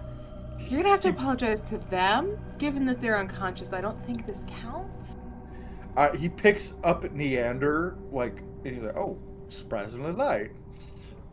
And then he's like, I'm gonna carry people out of here because I feel so bad. Oh, I'm gonna look around at the unconscious villagers. Was there one that needed to be stabilized that still had a spear in them? Mechanically, they are stable. Okay, they're all stable. Yeah, you take a look at the javelin. It doesn't look like it went through anything too terribly important. So we just have Agnew snapped the javelin and stuff, and helps with that. So, is there anything around this room that could be used as a gurney or a thing that we could more easily carry people up? Give me an intelligence investigation check. Well, Cal's just okay, this. You know me and intelligence rolls. He's got Neander in his arms. He's leaning down to Vela. He's like, Actually, that's not bad. "I owe you both so many drinks."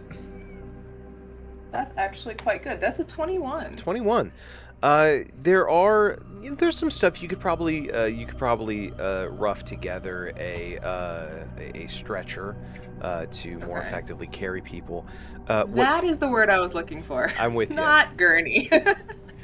What you also find in buried amongst the rubble as you're kind of going through getting this stuff together, you find a lockbox.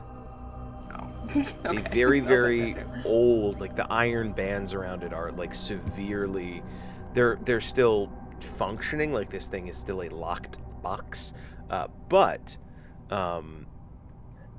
it looks like it bears the crest of these knights on it. Okay, and this is the debris. Yes. Knight. Okay. Okay. Sounds good. Damn it, Abigail! Tuck that away. It doesn't seem dangerous, right? It's just a lockbox. Yeah, like it's I'm about- not it's getting about- any like magical sense or It's anything about like that big. You don't see any runes carved into it. It looks like it may have been like kicked off to the side and then like half buried under some of the rubble. Okay. I'll say with that check as well, you piece together that it looks as though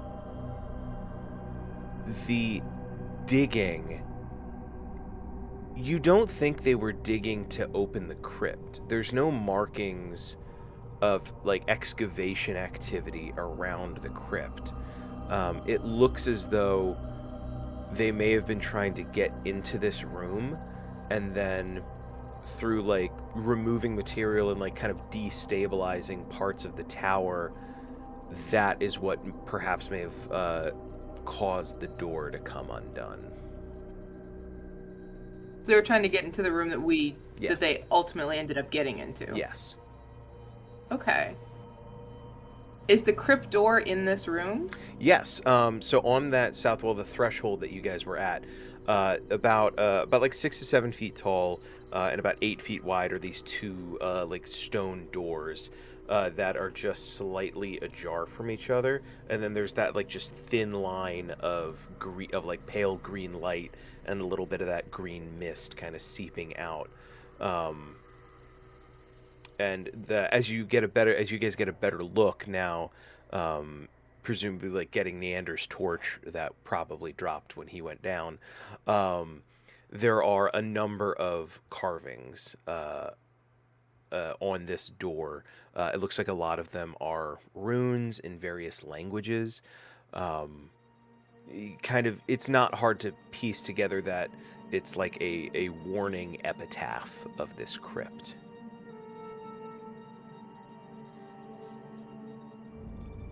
I'm a curious cat, but I know better. I'm going to turn away from the door, although I'm very curious about it, and focus on getting people out, because that is my primary mission. With Cal can carry Neander up.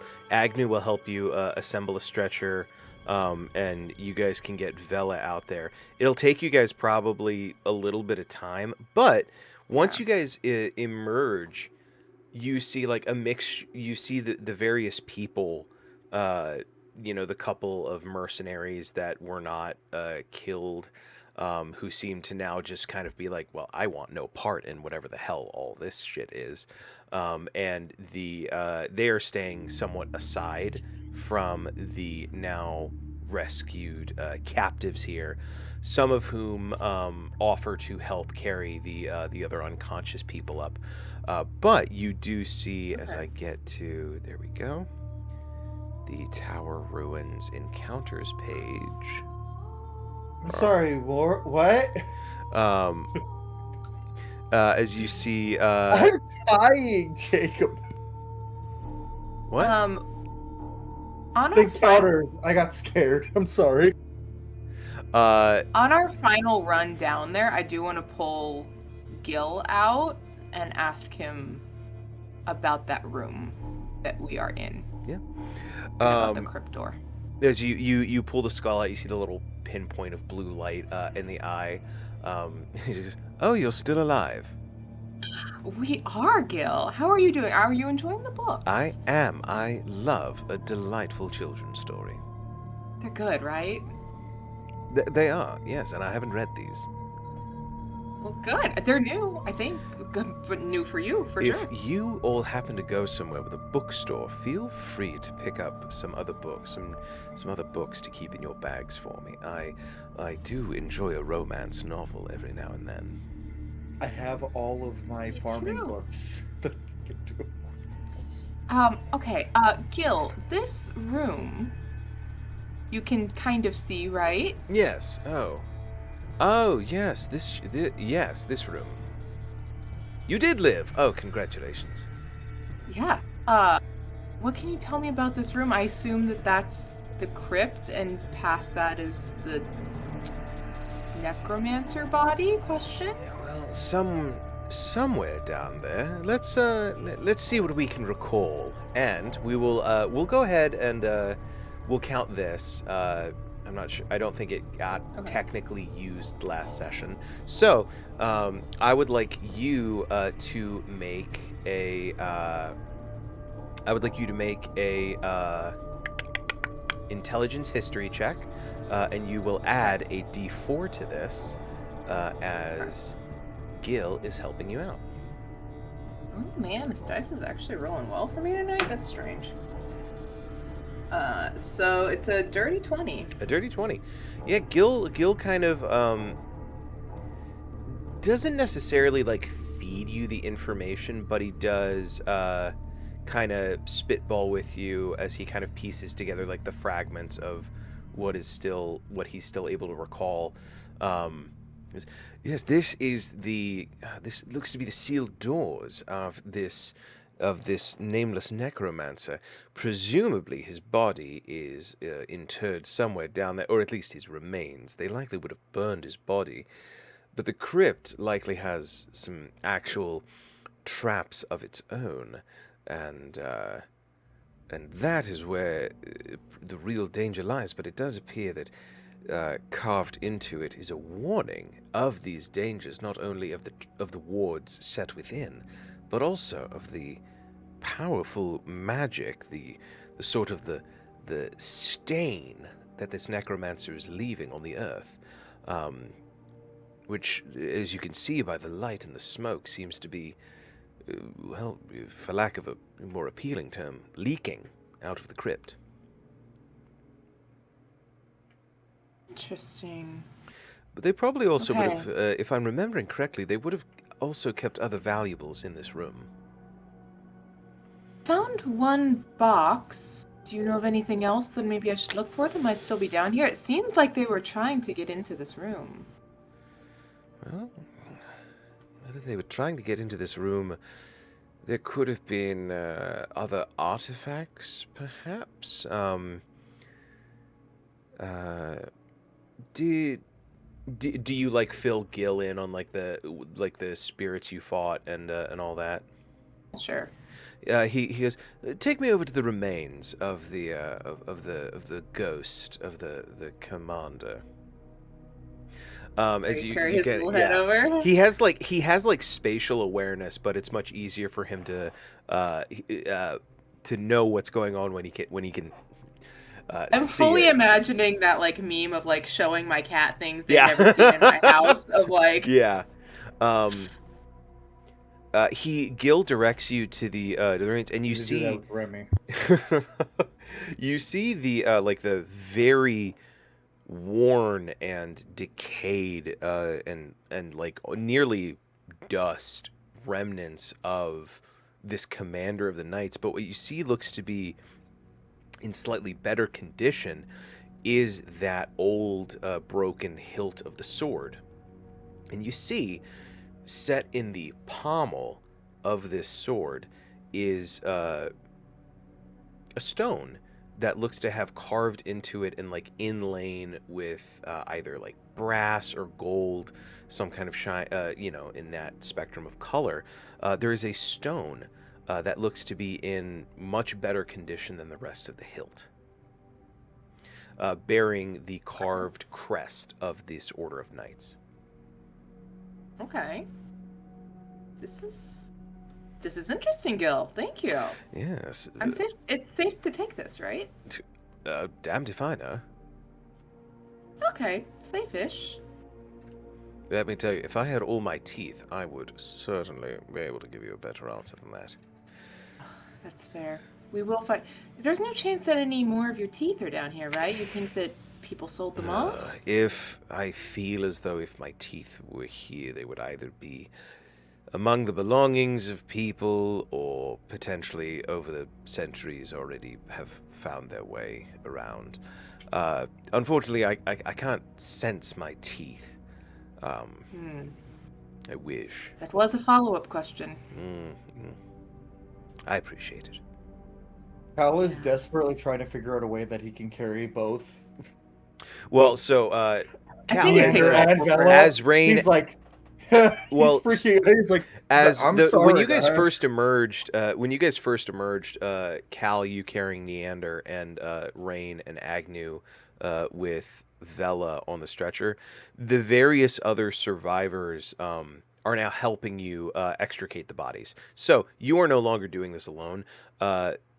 People, it only takes one more trip as people kind of get supplies together to form other stretchers, and very quickly, I think while you are kind of speaking with Gil and checking around the room, the other survivors are getting the other unconscious mercenary as well as those two villagers up and out of this bottom floor. Agnew will kind of look at the two of you and go, "I'll make sure all this goes well. Don't you worry. I Cal don't want to be is down here for too much longer anyway." And he'll go oversee the care of the unconscious people above ground. Cal's gonna look at Rain and just go, I don't feel right not being near Neander and Vela after what I did. I'm gonna stay down here. We're gonna go right back up. We're getting the last people out. Okay. And, looting the room. Because Now that that's what adventurers are supposed to do, right? Supposedly, in that Adventuring 101 book that Neander keeps referencing, we're supposed to loot the room. I'm gonna be real. That book seems like a real shit book, Rain. I'm just gonna be real with you. It But doesn't he's seem so like it. smart. He really likes that book, but and he's gonna stop straight of thought, and he's just gonna, all right, now there's just the two of us down here, and he's gonna just look you in the eye and go, I really mean this. Thank you. I've spent the last few days thinking that I was willing to go, and you saving me made me realize that I'm not. I mean, you were just unconscious. You weren't dead yet. Let's saw- hopefully not get you to full dead. I saw my brother, and he didn't want me to come visit yet, and I don't think I'm ready. I thought I was. If I can kind of tell you something, Sure. We love trauma dumping. I've kind of wanted to for a long time. But I think there's a reason that I'm here. Whether it's to help you guys do something or whatever the hell this new magic I keep experiencing is. I just want to say thank you. Because you could have done so many other things. You could have fought, well, you chose to save me. I'll always choose to save you over fighting. You know that, right? That's what I do. It's my job to keep you guys safe. And I appreciate you for helping. Another big bear hug from Cal. But not as tight this time. She will not even be able to get around, but It's like, I'm glad you decided to come with us, Rain. It's meant a lot. You've been very, very helpful. oh, I don't know that I'm very good at this, but I honestly, I don't know that adventuring's really for me, but He's gonna we lean people today, right? We did this. We did something good. We did, and he's gonna put his hand on his shoulder and goes, all those people and me would be dead if you weren't here. You could have done it without me. What would Neander, Vela, or Agnew have done to save me? I was gonna die. You saved my life. Potions? All I did was give you a potion. It wasn't even magic. I'm not that strong yet. Keywords yet.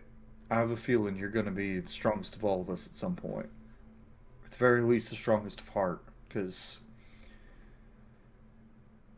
I'm strong physically, but I find myself questioning a lot. And I just want to let you know that I trust you a lot. And I'm thankful that you're here. Well, I'm thankful you're here too. On that note, we are gonna pause for a quick second while Royale joins us. Welcome, Royale. So as Rain and Cal, all right, bud.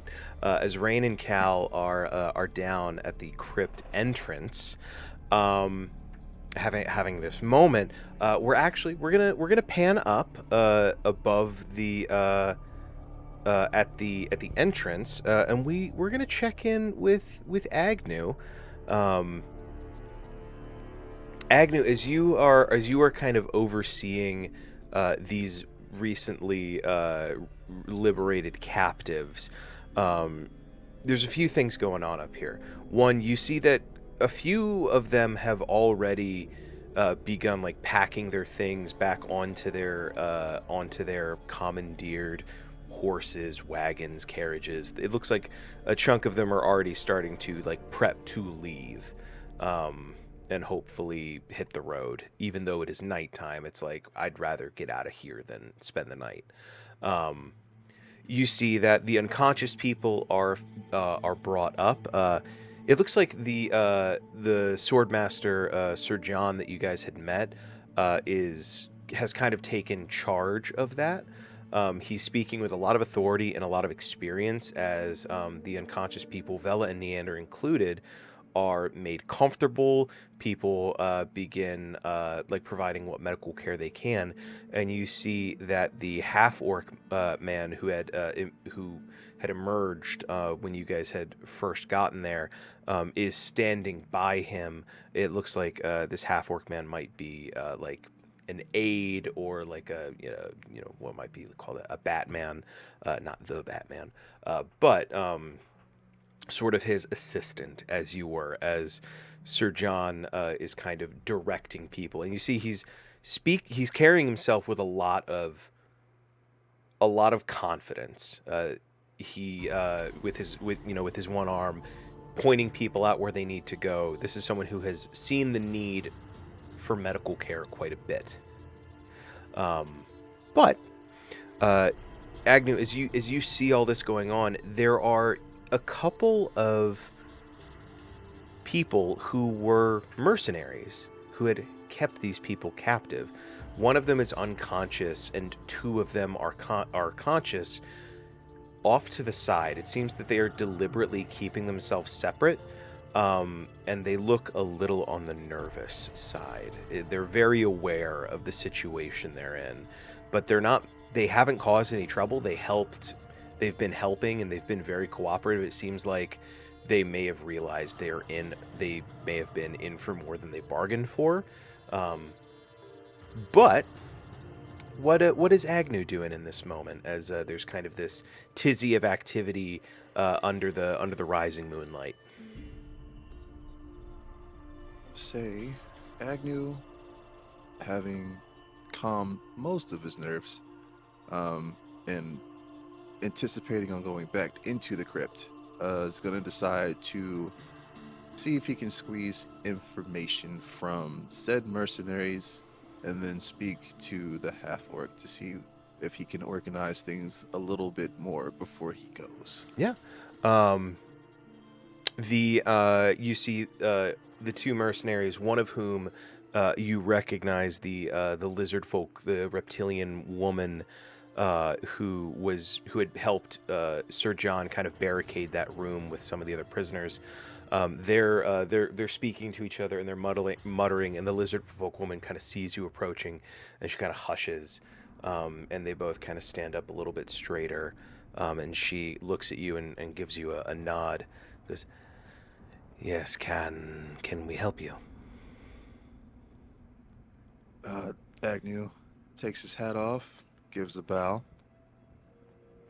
Glad to see you're all right. Is there anything I can help you with? Anything at all? They look at you a little warily. She's gonna make an insight check, just to see what kind of vibe she's getting. If you would like to, you may make a charisma persuasion check or a charisma intimidation check, whichever vibe you feel like Agnew is presenting. I will do persuasion. Okay. Bees and honey and all that. Yeah. I was literally thinking the same thing. 14. 14. She looks at you, and you see her relax a little bit. She goes, well, to be honest, we were likely going to grab our horses and we're not looking to linger here. We know we're catching the glances. We know the part we played in this, and we're not exactly looking to be any more of a burden than may have already been placed upon these people. Agnew just gives a strong nod. Understandable. I understand. Well, since it seems that I can't help you, maybe you can help me.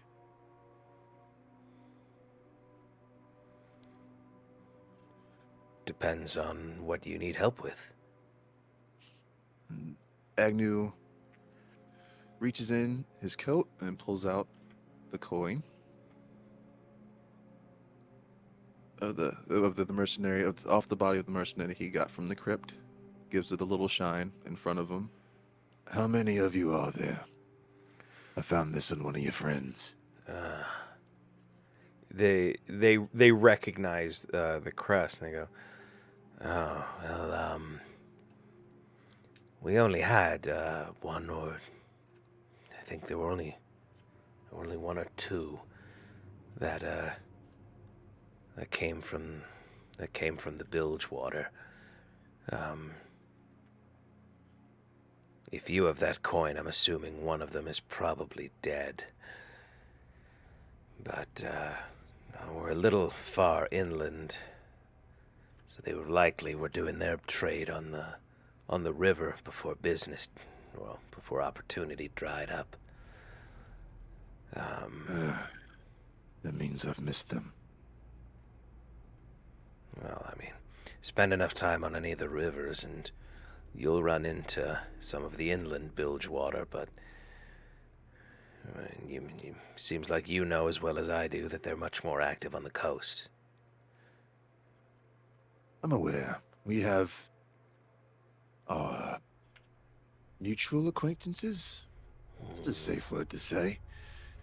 But unfortunately, that means this trail has gone cold, and I'll have to search elsewhere. Well, anything you guys need before you pack your horses?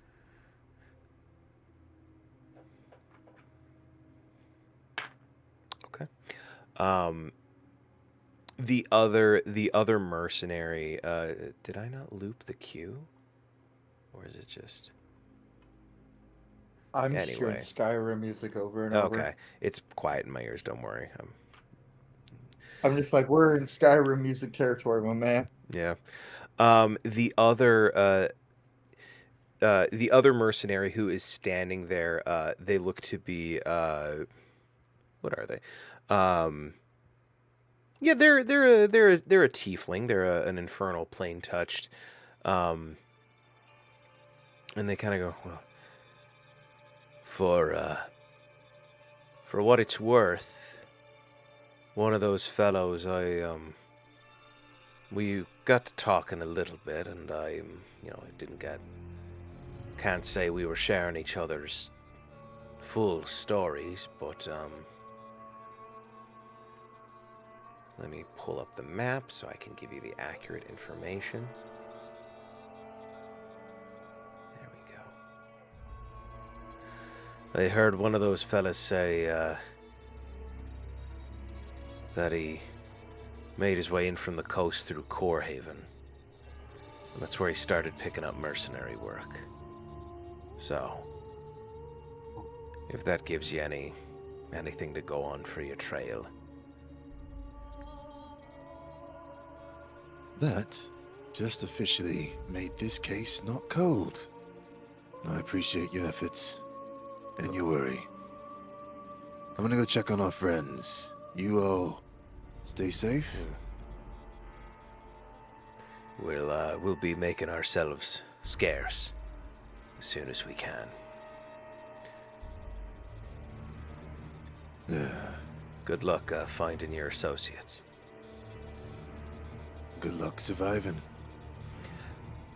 Agnew just tips his hat and then makes his way over to our orc friend. Yeah. The half orc who's like standing at Sir John's flank. He notices you approaching. It looks like he's assuming you want to talk to Sir John, and he steps away a little bit to and he says, "Yes, how can we help you?"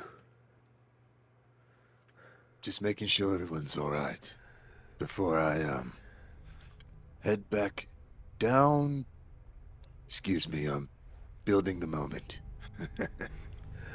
Well, it looks as though these folks sustained definitely some injuries, but they'll all be all right. Your two companions here, they'll be fine. They'll probably have a bit of a headache when they awaken, but certainly nothing we haven't seen before.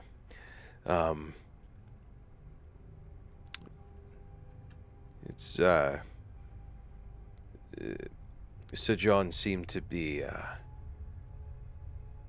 not surprised that you all succeeded. He said you all were carrying yourselves very well, so I commend you and your companions on your success. Thank you. Thank you very much.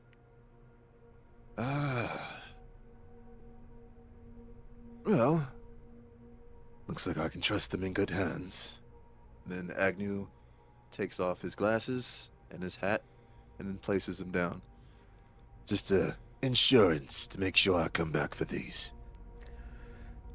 Well, good luck. Thank you, I think. And then Agnew walks over to the stairs of the crypt. Okay. Takes a deep breath, kind of punches himself in the chest.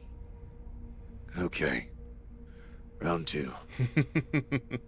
And down we go. Yeah, you make your way down the like 4 and some change floors, and I'll say as you and Rain are wrapping are concluding that chunk of your conversation that you were having, you hear the sound of Agnew making his way back down the stairs to you guys. Before he gets down, Cal's gonna Yeah. look at Rain and go, Rain, have you killed anyone before? No. No, definitely not. What do the gods say about somebody who doesn't feel anything during the fight? But when I think it's it depends done, on the god. how would Solvanok feel about me? Well, you worship Katomi, right? Yeah. I mean, and worship is loose, to be honest. I'm still All right. learning. Then I just ask you as a person, when we're in fights, Mhm. I have no emotion when I hit people, my axe. But when it's over, I feel awful. But my thing is, shouldn't I feel awful when I do it? But I think it depends why. Are you doing it to defend people, or are you doing it for yourself? That's the thing that scares me is I don't know. Every time we get in a fight, there's just a switch that flips in my head and there's nothing, no emotion, just hit them. And it scares me, because I don't want to hurt people for no reason. Just, I want to save my friend. I want to keep you guys safe. I want to keep my family safe, but there's just something after every fight that just haunts me when I look at the people he kind of hesitates. You kind of feel him killed. Do you feel bad about the spirits? No. I Well, maybe should. that's a good thing, right? There's still a soul, right? Like, Hmm. But they're departed. They should go elsewhere. So you're putting them to rest. You shouldn't feel bad about that. yeah, well, what about those guards? Those soldiers who were just doing what they were paid to do, and I cut that in the last fight we had before we came down here. I cut a man in half, Rain, and I didn't feel anything until Hmm. it was done. When we were fighting, it was nothing, but when we were done, I felt ashamed. Don't. Hmm. I Shouldn't I don't feel that? know. I don't think that it's a bad thing to feel guilty for taking a life. That's not what makes me feel bad. It's that I didn't feel anything when it. And in our last fight before this one against people, Vela killed somebody, and she immediately tried to save their life. I've every time I've killed somebody, it's just been on to the next target. I'm starting to think there's something wrong with me. Well, I think maybe as long as you don't enjoy it, you're not starting it. I don't know. Keep an eye on it. I'm here for you regardless, but That's the scary part. I think I'd feel less worried if I'd enjoyed it, but I don't feel anything when I kill people. well, maybe ask the others. I don't know what I I would don't feel. I don't think Vela's in a state to talk about it after No. killing her I first mean, person and then me slapping her in the face, which I feel like shit about. maybe another guard? Maybe somebody that has a background A- like you. Agnew's killed before. Yeah, so maybe he knows. I hope to never, to be honest. I don't want to Maybe kill anybody. Cal's eyes kind of widen. He goes, maybe that's why I'm in this group, so that I can do the things, the terrible things that you guys don't want to do. I'm gonna Oh. say, Agnew, as you're We've as been you're as talking. you're as you're making your way down, I think you hear that last chunk of the conversation, like probably a little bit before you are specifically mentioned. Um, you can choose to hang back and see if the conversation continues. Um, but I think you pick up on the gist of what was being talked about. Oh, Whether Agnew. you make that known or not is up to you. We'll let Agnew kind of chime in. It's a heavy conversation. Yeah, so Agnew kind of just pokes around. No, no. You leave that part to me. So, how are we? What did I miss? Well, I didn't feel bad in a fight for the first time in forever until I had to slap Vela. That felt real bad. And then hitting Neander, that felt bad too. But their eyes were glowing. I didn't know what else to do, man. And then you pat me on the shoulder and said, keep going. So I just did. I don't know, man. But this fight made me realize that it's easier to kill things that aren't alive. But I feel odd that I felt more emotion fighting spirits than I did people.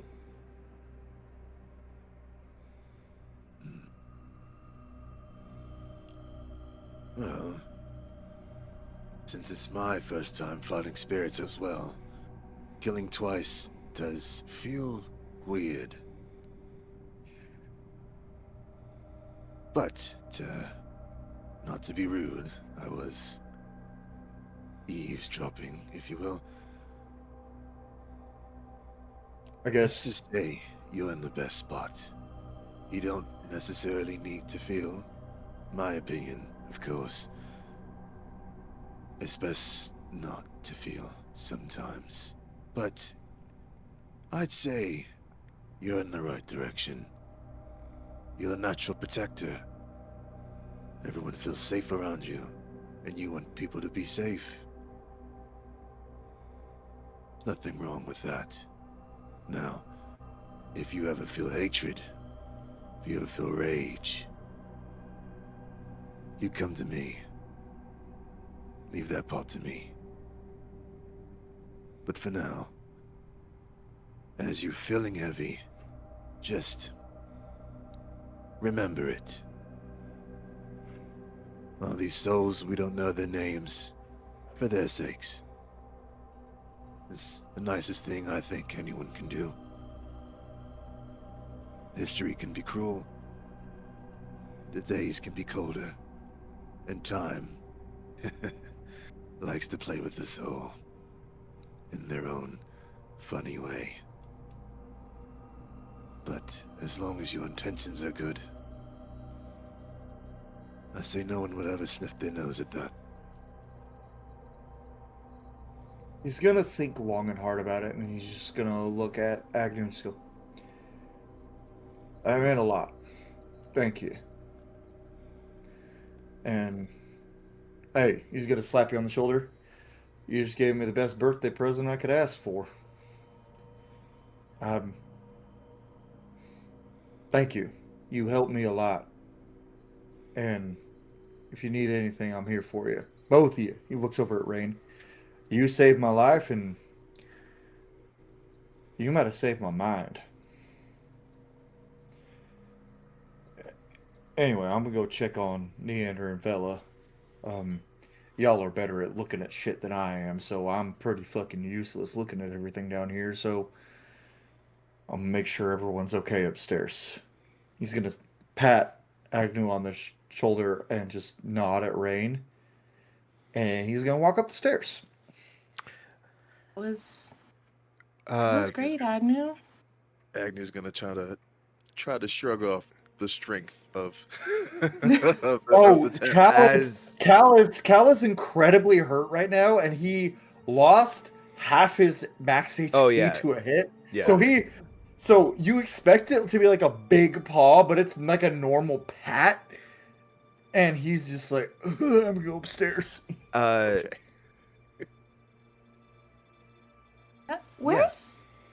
That was really great. Where's your hat? Oh. At the bank? I just left it upstairs. I need an object to go back to. Oh, is that like a tradition? Or wait, was I supposed to leave something up there? I didn't leave something up there. No. It's just a habit. Or a hobby. It's to, keep me from being so stressed out. And Agnew just kind of looks at the ceiling. You don't like... Is it the dark? Do you not like the dark? I'm just not a fan of being underground. This is probably the most space I've had, though. So, it's appreciated. As the two of you are standing there, you hear a echoing whisper just rolled across the room. Just says, Captain.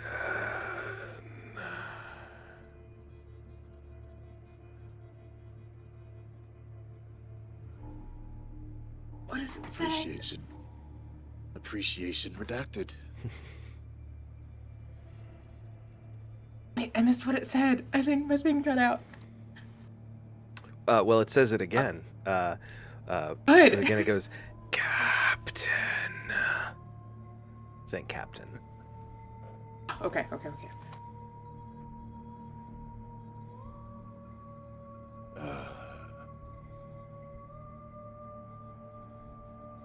Which captain are we looking for?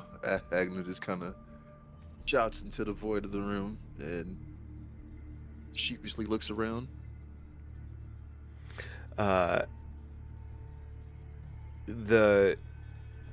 What catches your eye is the door to the crypt itself still slightly ajar. A bit of a green glow and mist spilling out in the seam of the door. And as you question the room, you hear say, "The Raven."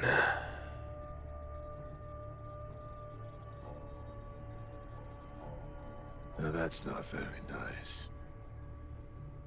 Agnew kind of just gets in a position and ready, just anticipation in case he has to fight anything. And he just kind of glares at the door. What's Rain, why happening? don't you- What's... I'm not sure, but Rain, stay close and keep behind me. Do we run? What? We can leave?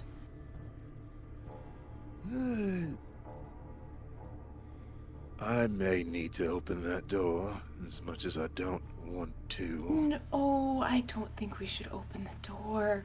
I was actually pretty explicitly warned that there's shit behind the door.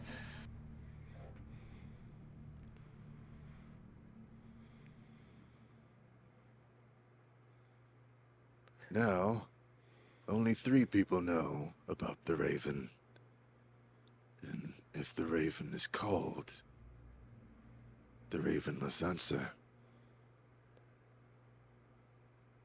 Do not leave. There are no us, ravens in Captain. here. We're underground.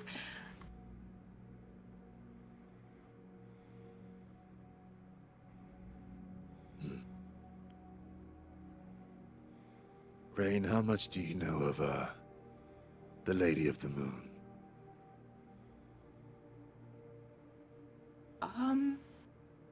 So this actually may be a little bit of a DM question, because I know that I probably would know a slight amount about the Bilgewater Brotherhood based on, like, my background. Yeah, because but you are. I think you're from. I was on a steamboat. Yeah. Yeah. You are. You are aware of the Bilgewater Brotherhood.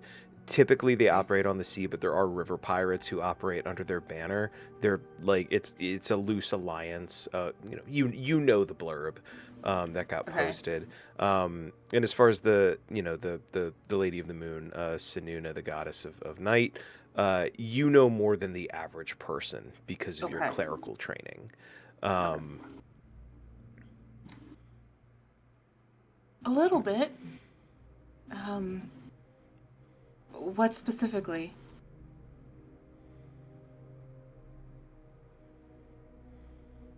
Just keep in mind, she may need our help. If you ever hear of ravens, just know those are her eyes of the night. And I'm one of them. In a way, not officially, but I'm my favorite. Captain. Okay, what does that have to do with opening the creepy crypt with the dead necromancer and all the traps? Someone's either calling to me or testing me, and I'm in a tight position because I don't know if I can pass it up. And I also really want to get out from under here. But if I need to stop something, I may ask for help, just so the creepy door can be less creepy. Hey, yeah, I'm here. Yeah, all right. So what? Just to be sure, did you hear anything from the door? No, we haven't heard anything from the door while we were down here. I don't think. Not until now. And then that was very creepy.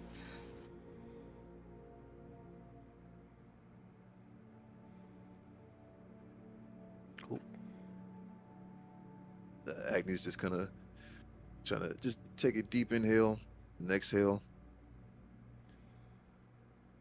And then he's going to shout at the door. Who needs the Raven?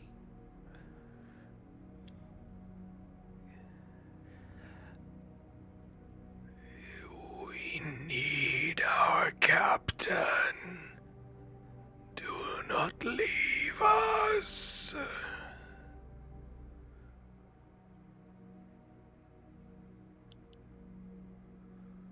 Who is us? All that you have left behind you.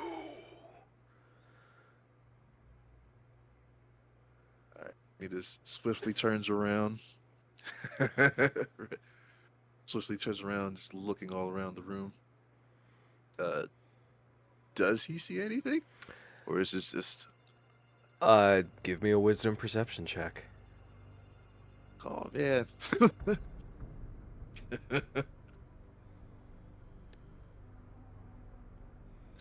No. Wait. No. It's a dirty 20. Can I re-roll? I'm scared. I'm actually very nervous. You can't just re-roll. Wait, why would you not want a 20? I don't know what's gonna happen. You the voice is most definitely coming from the door. The voice is most definitely coming from the door. You don't see anybody. The voice, it's hoarse and whispery, but it doesn't sound like any voice you know.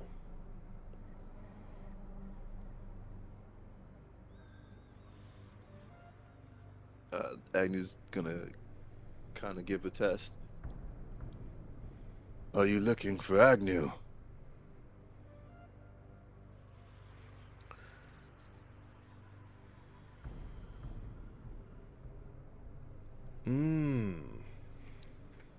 I need to roll something. I don't like Suspense is that. killing me. I do not like. No, I'll tell you guys this. Royale has I would say put me in a position now. Okay. I don't like that even more. Agnew. That's what. As you ask, the voice responds, somewhat stronger now, and it says,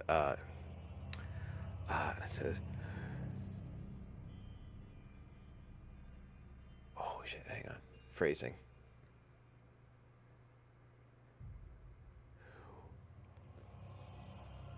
We call for our Captain Agnew, who has abandoned us.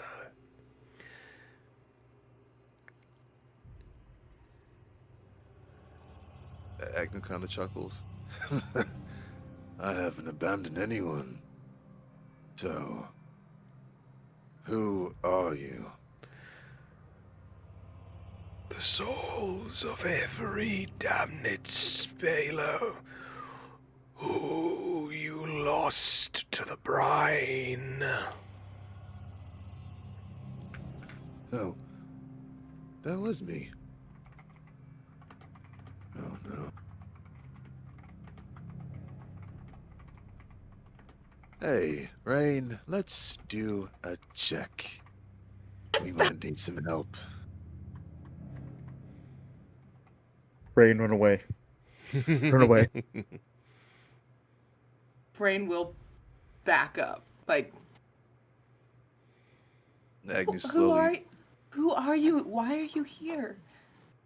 What? Agnew's kind of like slowly ushering her back up the steps. No, that I want to be with you. What's? Is Agnew going with Rain backwards towards the steps? Yes. Okay.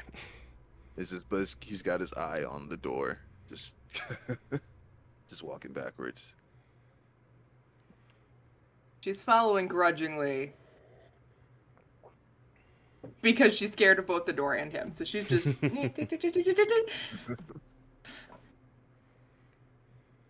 Okay. Yeah, the two of you back away, and the voice almost pleadingly says, "Captain!"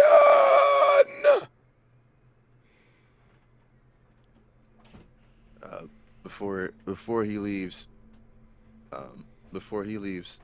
Agnew just kind of tests the door again.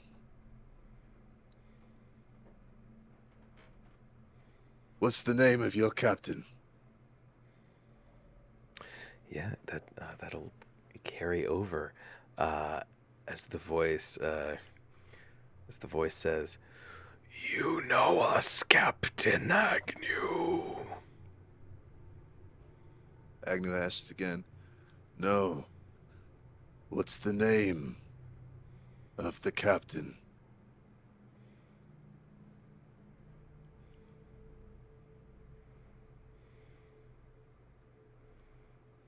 Ooh. I think it's picking up on what you're on what you're doing.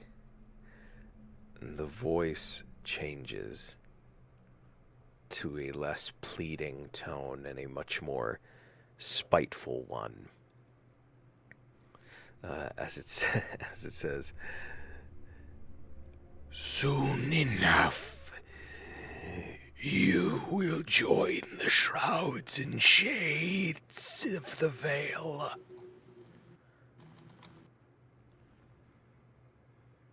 Agnew kind of just wipes his brow a little bit, and with reassuring relief, hopefully reassuring relief, and just kind of looks back at Rain. Yeah, let's go upstairs. Nothing to see here. Okay. What the fuck was that?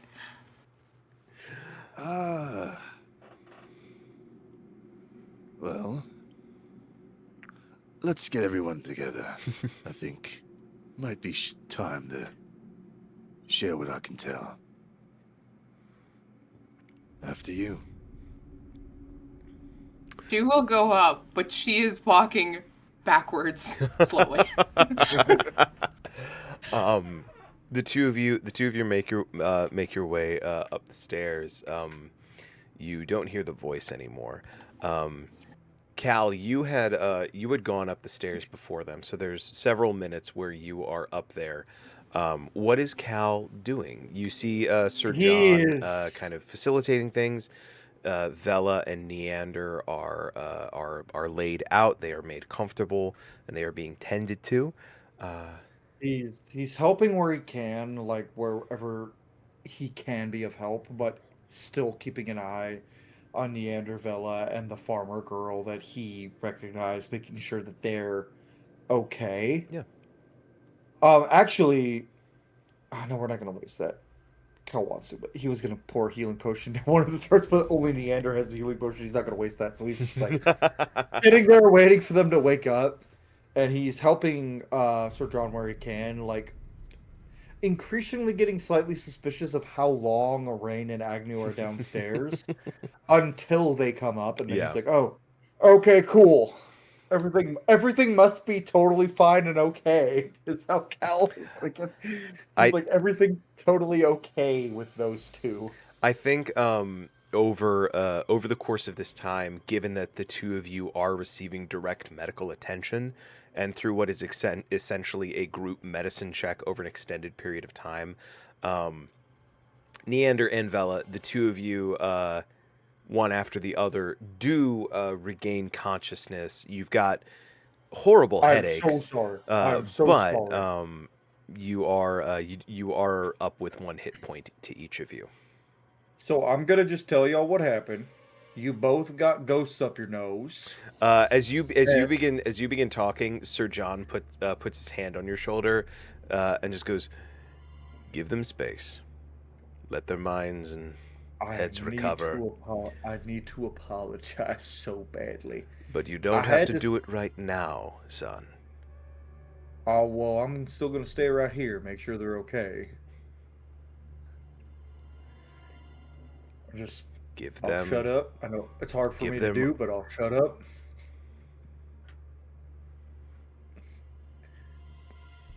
He gives your shoulder a squeeze, and he's actually gonna look at Sir John, and he's gonna. Wait a minute. Hey, Sir John, can I have a word? Actually, what is it? He Ew. grabs a chair that was scrounged up, and he'll have a seat next to you. So, you're a swordsman, from what I gather. You've been fighting a long time, right? Virtually my entire life.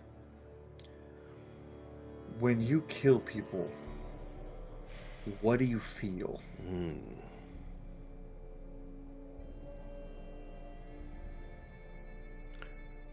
Well, I could tell you what I feel now, or I could tell you what I felt when I was your age. Which is more important to you? He's gonna think for probably longer than he should. Does it ever... Do you ever start feeling things for people? Or is it always nothing?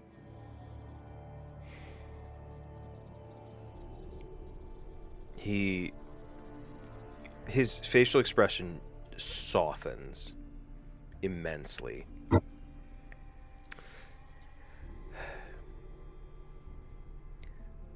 Son, I've been asked this question by many a young warrior and soldier.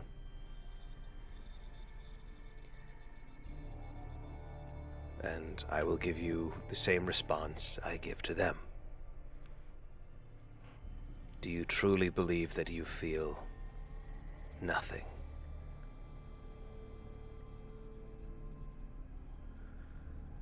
And he's gonna sit there, he's gonna scratch the back of his head, and when I'm in battle, it's like a switch flips. And suddenly my enemies are not people. They're just obstacles. But as soon as the fight's over, that switch turns off, and I see their faces. They probably had ma's, pa's. He chokes up a little. He puts his hand brothers. he puts his hand on top of yours. And he goes, "Hush now, son. Already you've answered your own question.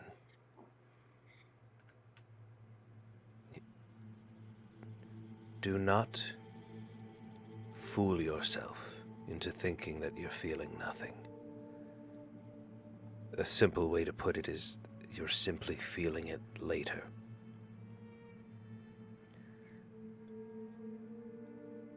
Every person has different experiences, has different tolerances for violence and death. I just have one last question, if you don't mind, Sir John. Ask away. A friend of mine said, "It's good I don't feel anything in the moment." He's gonna look hard in Sir John's eyes. Do you agree?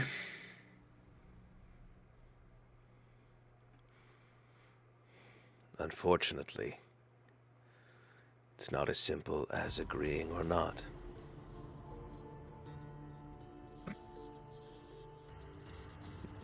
It is useful at times to not feel anything, to be able to act swiftly and efficiently. And there are times where it is detrimental to be able to have that switch flipped in your brain.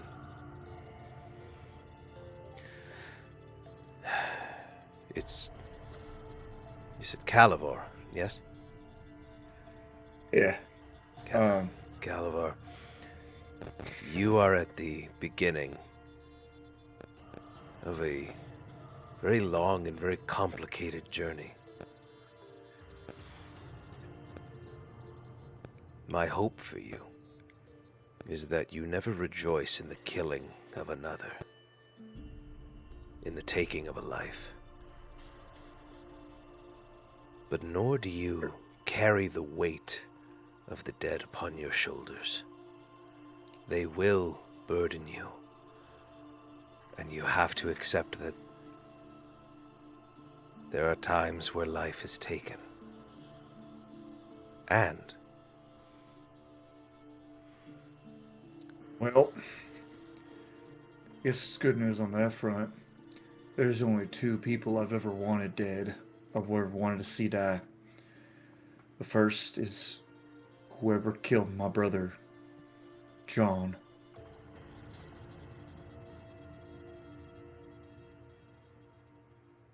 And he's gonna stop before he says the second one, pull out a little flask of water, just drink some water, and he goes, "Happy fucking birthday to me, I guess."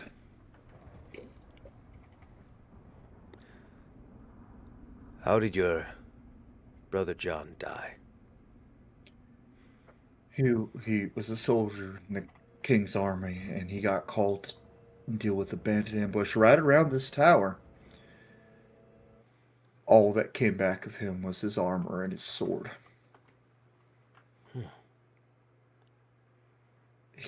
Apparently, there wasn't enough left of his body to bring back.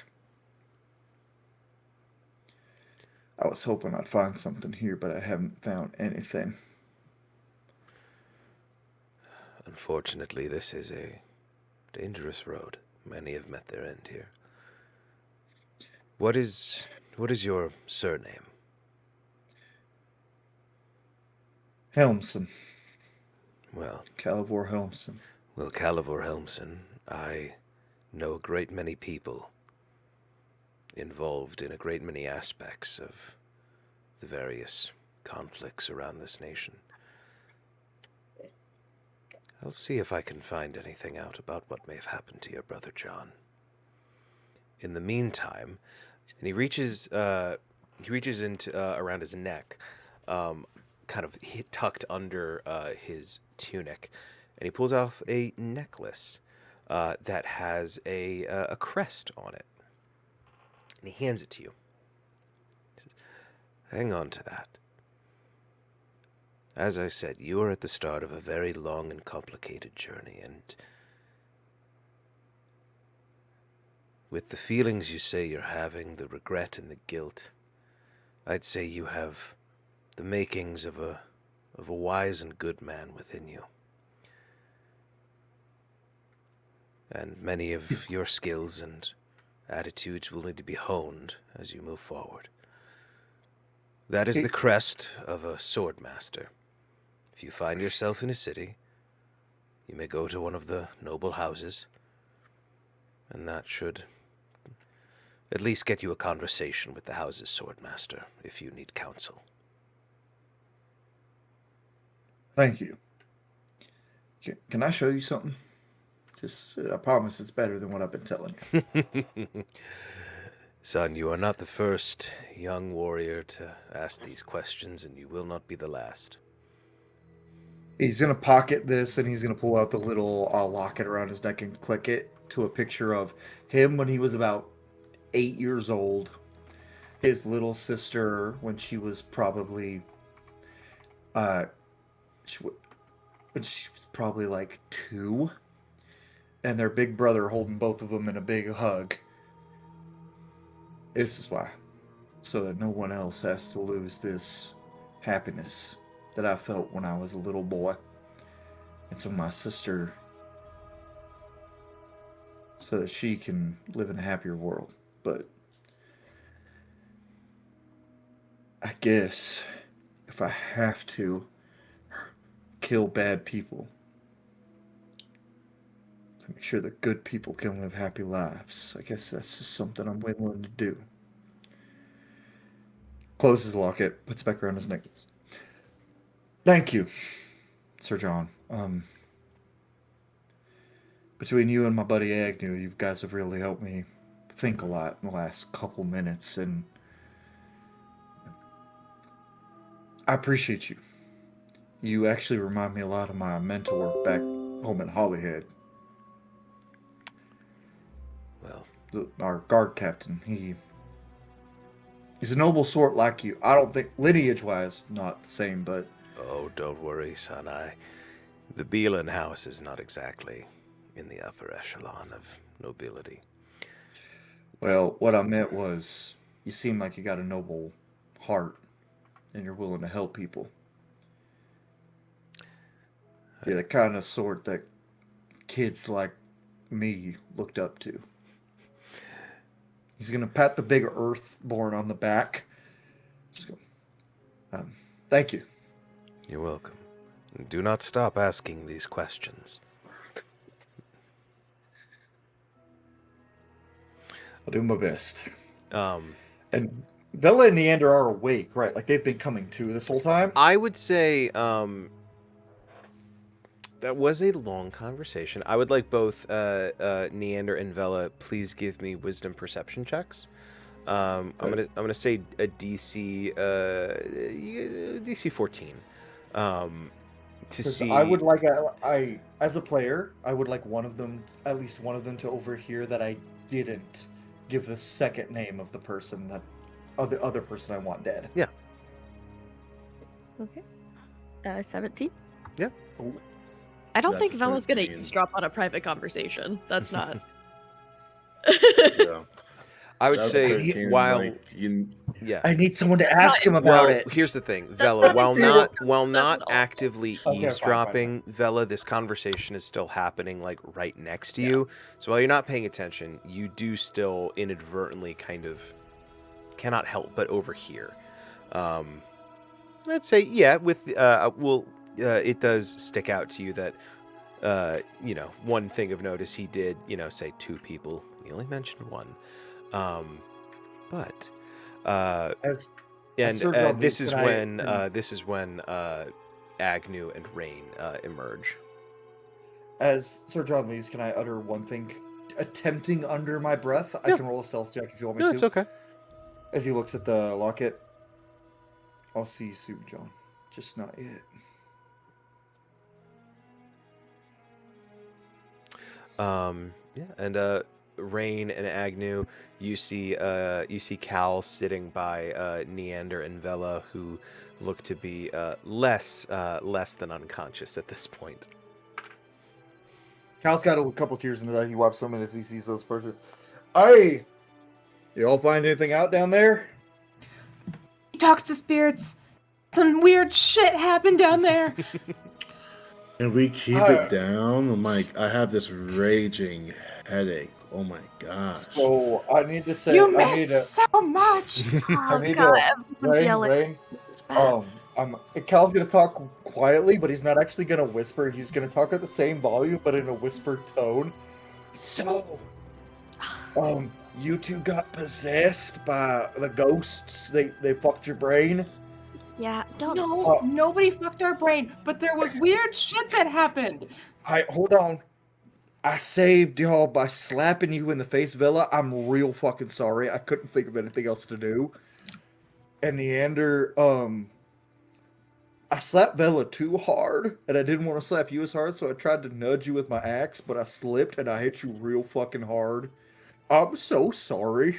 Neander just looks at you and he glares and said, "You did what?" You two, and It I will hit you say, at- you two were it was at the fully flat. aware of this as it was happening. It was. Oh, we were fully aware. Oh, yeah. I did not mean to. I couldn't think of anything else to do, and Rain was busy doing other shit, and Agnew was freaking out because he was underground. So I Was just it busy? listen. I didn't know We were what trying you to were get doing. out the door. We had to kill the ghosts, and I knew the one way to get them out of you was to knock y'all out. You did the right The- thing. I tried to. Neander's just gonna like I stop. Say, tried to Cal. control my. I tried to control my Neander's strength. gonna, I'm he's so gonna sorry. say, Cal. He's gonna say, Cal. Right now, I need you to stop talking. I will He's buy you just gonna both so turn. many drinks. He's gonna turn and he's gonna. What were you two doing down there? That is an excellent question. What were we doing down there? Huh? Huh? What do you mean? Did some weird shit happen? Agnew retrieved his glasses and his hat. He kind of just, fixed himself to look presentable. Let's warm ourselves up a little bit. I think I can trust you all well enough to keep secrets. Yeah. Oh, I'm just gonna share what we saw tonight in order. Cal's gonna keep to himself that he's terrible at keeping secrets, and he's just gonna keep that to himself. But he's gonna try his damnedest.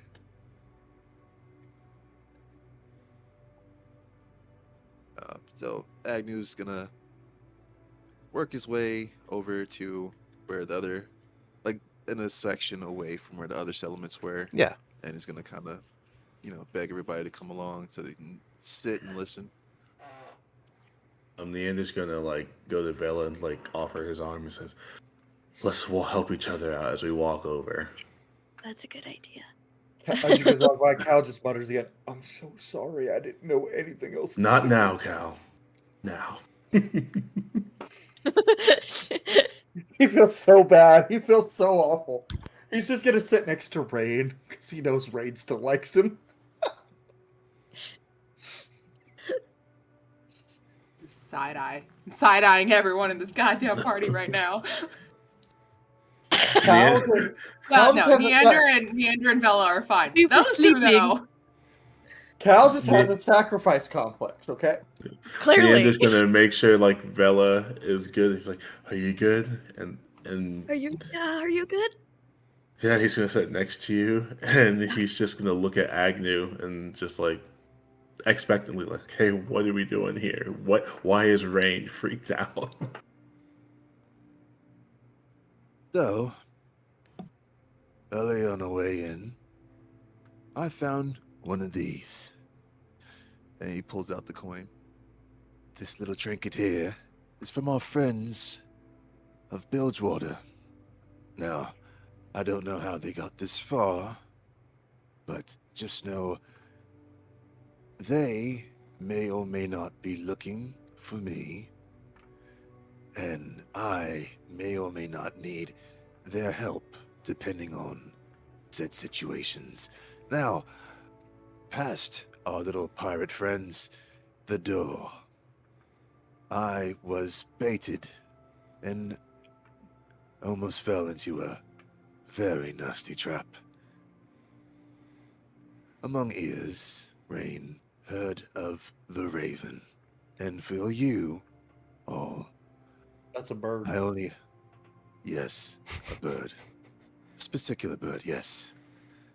But how many of you know of the Lady of the Moon?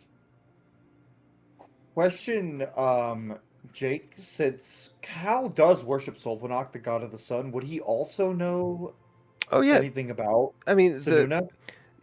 everybody knows the basic information. The divine, Well, the divine I tet. know he knows who she is, Well, but it's would he know any details? yeah. Where, Oh 'cause yeah. he The worships divine opposite god? tetriad is like the, this isn't necessarily like, oh, like these are the four gods. Like, it's sort of accepted that all four of the tetriad are the four gods that everybody worships. So like in some way everybody follows all four. Usually people will just have one that aligns most with their personal beliefs, aims, and goals.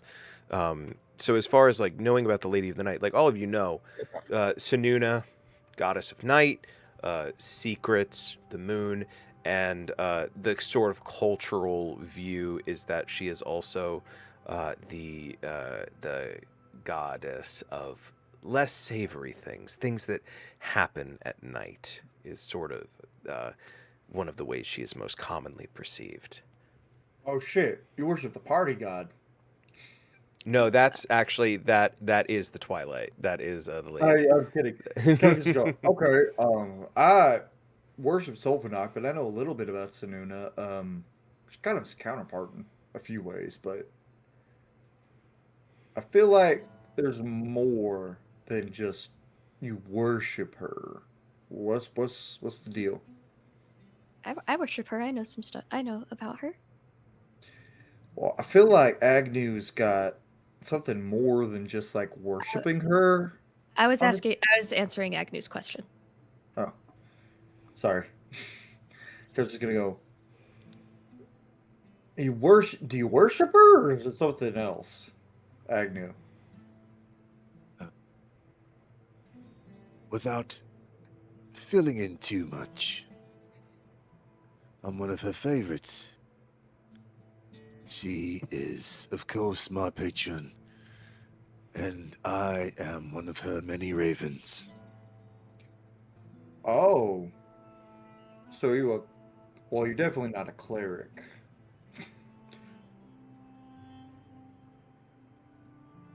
Huh? Okay. I mean,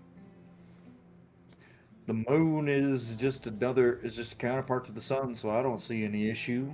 Um, but what does that mean? That you're one of her ravens? I don't know much. If someone could help me out here. All that means is that when the moment arises, I'm not afraid to get my hands dirty. However, I want you all to know, anyone I've ever struck down was out of defense for myself. Now, back in the crypt, I stated I was baited into almost opening said door, and I just want to apologize for my sense of weakness that you all had to see displayed. I want to apologize to you, Rain. You weren't meant to see that, nor hear it. But composure's a gun. And without revealing too much, because I don't wish for you all to be entangled in my problems. However, I trust you with my story. Just know.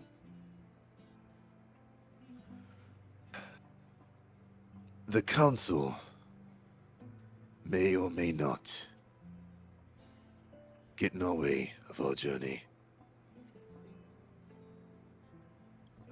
Well, Agnew, whether you want it or not, I think we're all entangled with each other at this point. The council? They might be. And That's looking over at Neander. Yeah, that's rich people, right? Neander would say that's the governing body of our country. What do you mean the council may or may not get in the way of our journey? We don't even know what journey we're on. The journey ends here. We've accomplished what we needed to. What do you? No, we what haven't. what else do we need to? What else are you involved in, Agnew? Well, first off, that fucker who was in charge ran off, and I am tracking his ass down, regardless of what you all want to do. That guy caused a lot of suffering to my hometown and my people. And I feel like he's involved in whatever the hell they were looking for down here. So, at the very least, it seems Agnew and I have similar goals, just different reasons at this Do point. you understand how powerful the council is? I mean, yeah, but what else am I going to do with my life? Possibly I live can only longer if you don't get involved with the council. That's not really something I give a shit about, but Speaking from experience, our little excursion that led us to this very tower, the council has done something similar to this before. While not all the members may not be in it together, someone is a snake in their party, and this is the result. Missing bodies, displaced families, burnt homes.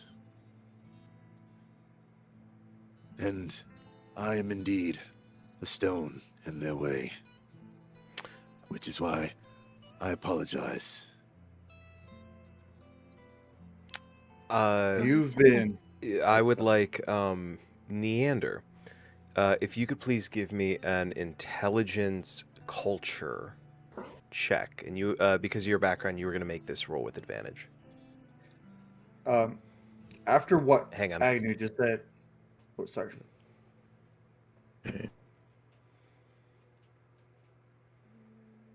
Intelligence culture, so it's gonna be 17. 17. Some of what Agnew is saying strikes a chord with you and your long years of experience within the nobility of Didaeus. Because you have that elven lifespan, you have the somewhat unique perspective of seeing a much longer progression of time, and you are very familiar with not just stories but clear-cut examples of high-ranking members of both the minor and the great houses conspiring with their political power to use and abuse that influence to line their pockets, to alter laws in their favor, to what any politicians do, what any ruling body does, give it enough wealth and influence, they abuse it.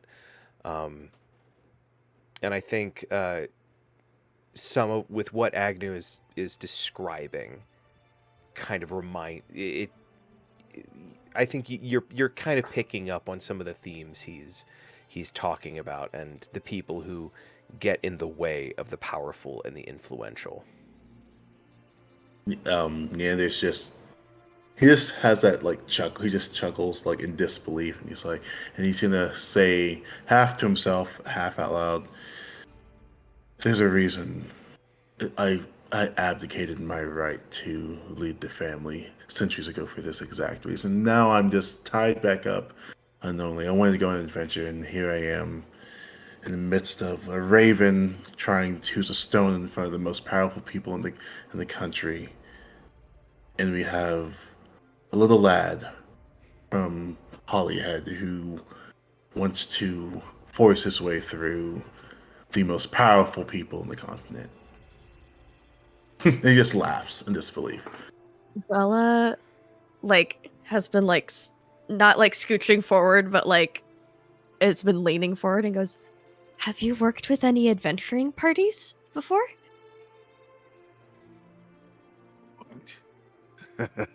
That's your question. Like, What? Cal is gonna have the opposite response. He's gonna look at Agnew and be like, "You helped me when I really needed you." He's gonna hold his arm out for like a warrior handshake. I'm with you. Neander's looking at Rain, and he's like, "Are you like?" I just want to know. I want to know the answer. I want to know your story. Have you worked with adventuring parties? Have they helped you? Are there any that you know of right now? Agnew reaches out to shake Cal's hand and just holds it on a lingering hold onto it, and then glances towards Vela. Oh, I've led a few. Led quite a few, actually. And I just hope they're okay. Have you heard of the Misfits? I don't believe I have. Tell me more. Actually, I would like just for funsies, unless Agnew would give that answer regardless of his own personal knowledge. Let's call this an intelligence. We'll say they're not exactly history, so we'll call this a culture check.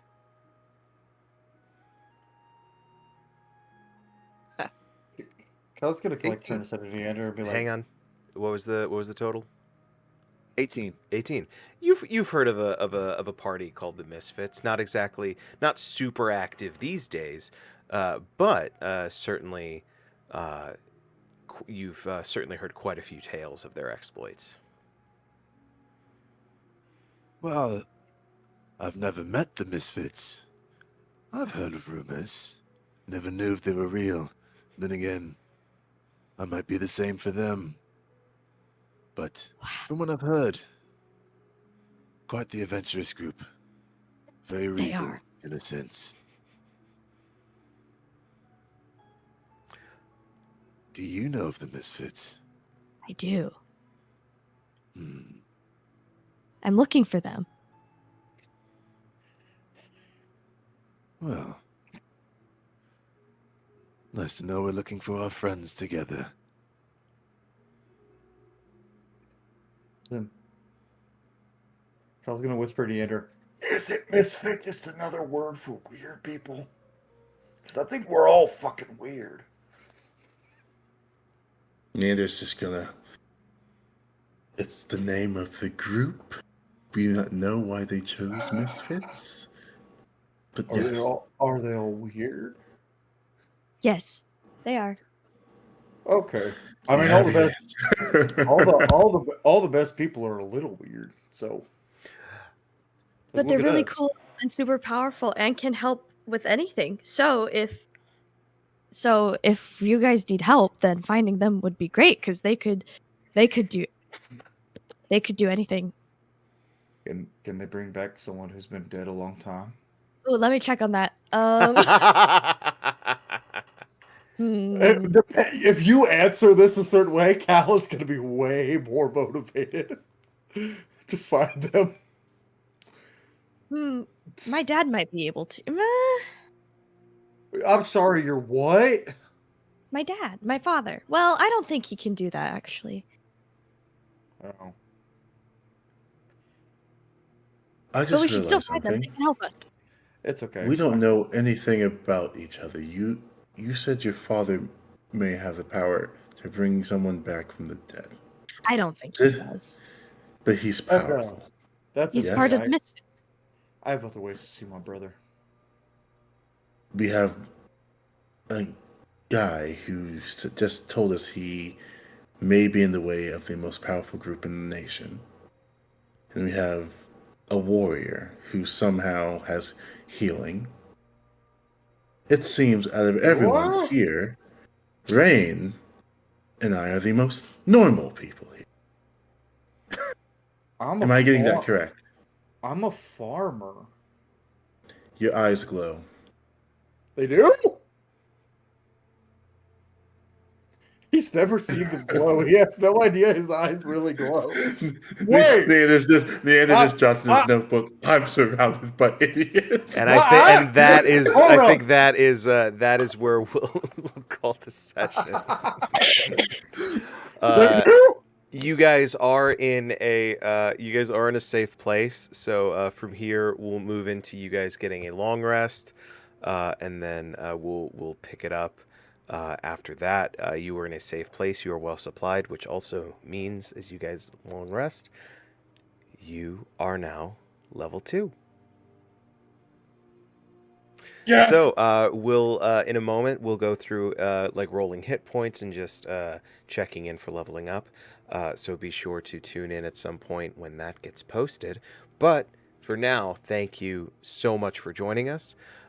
We hope you'll tune in next time as we see how these folks start to get to know each other and progress in their various personal journeys and goals and aims. But until then, we'll see you next time. Be safe and take care. Bye-bye.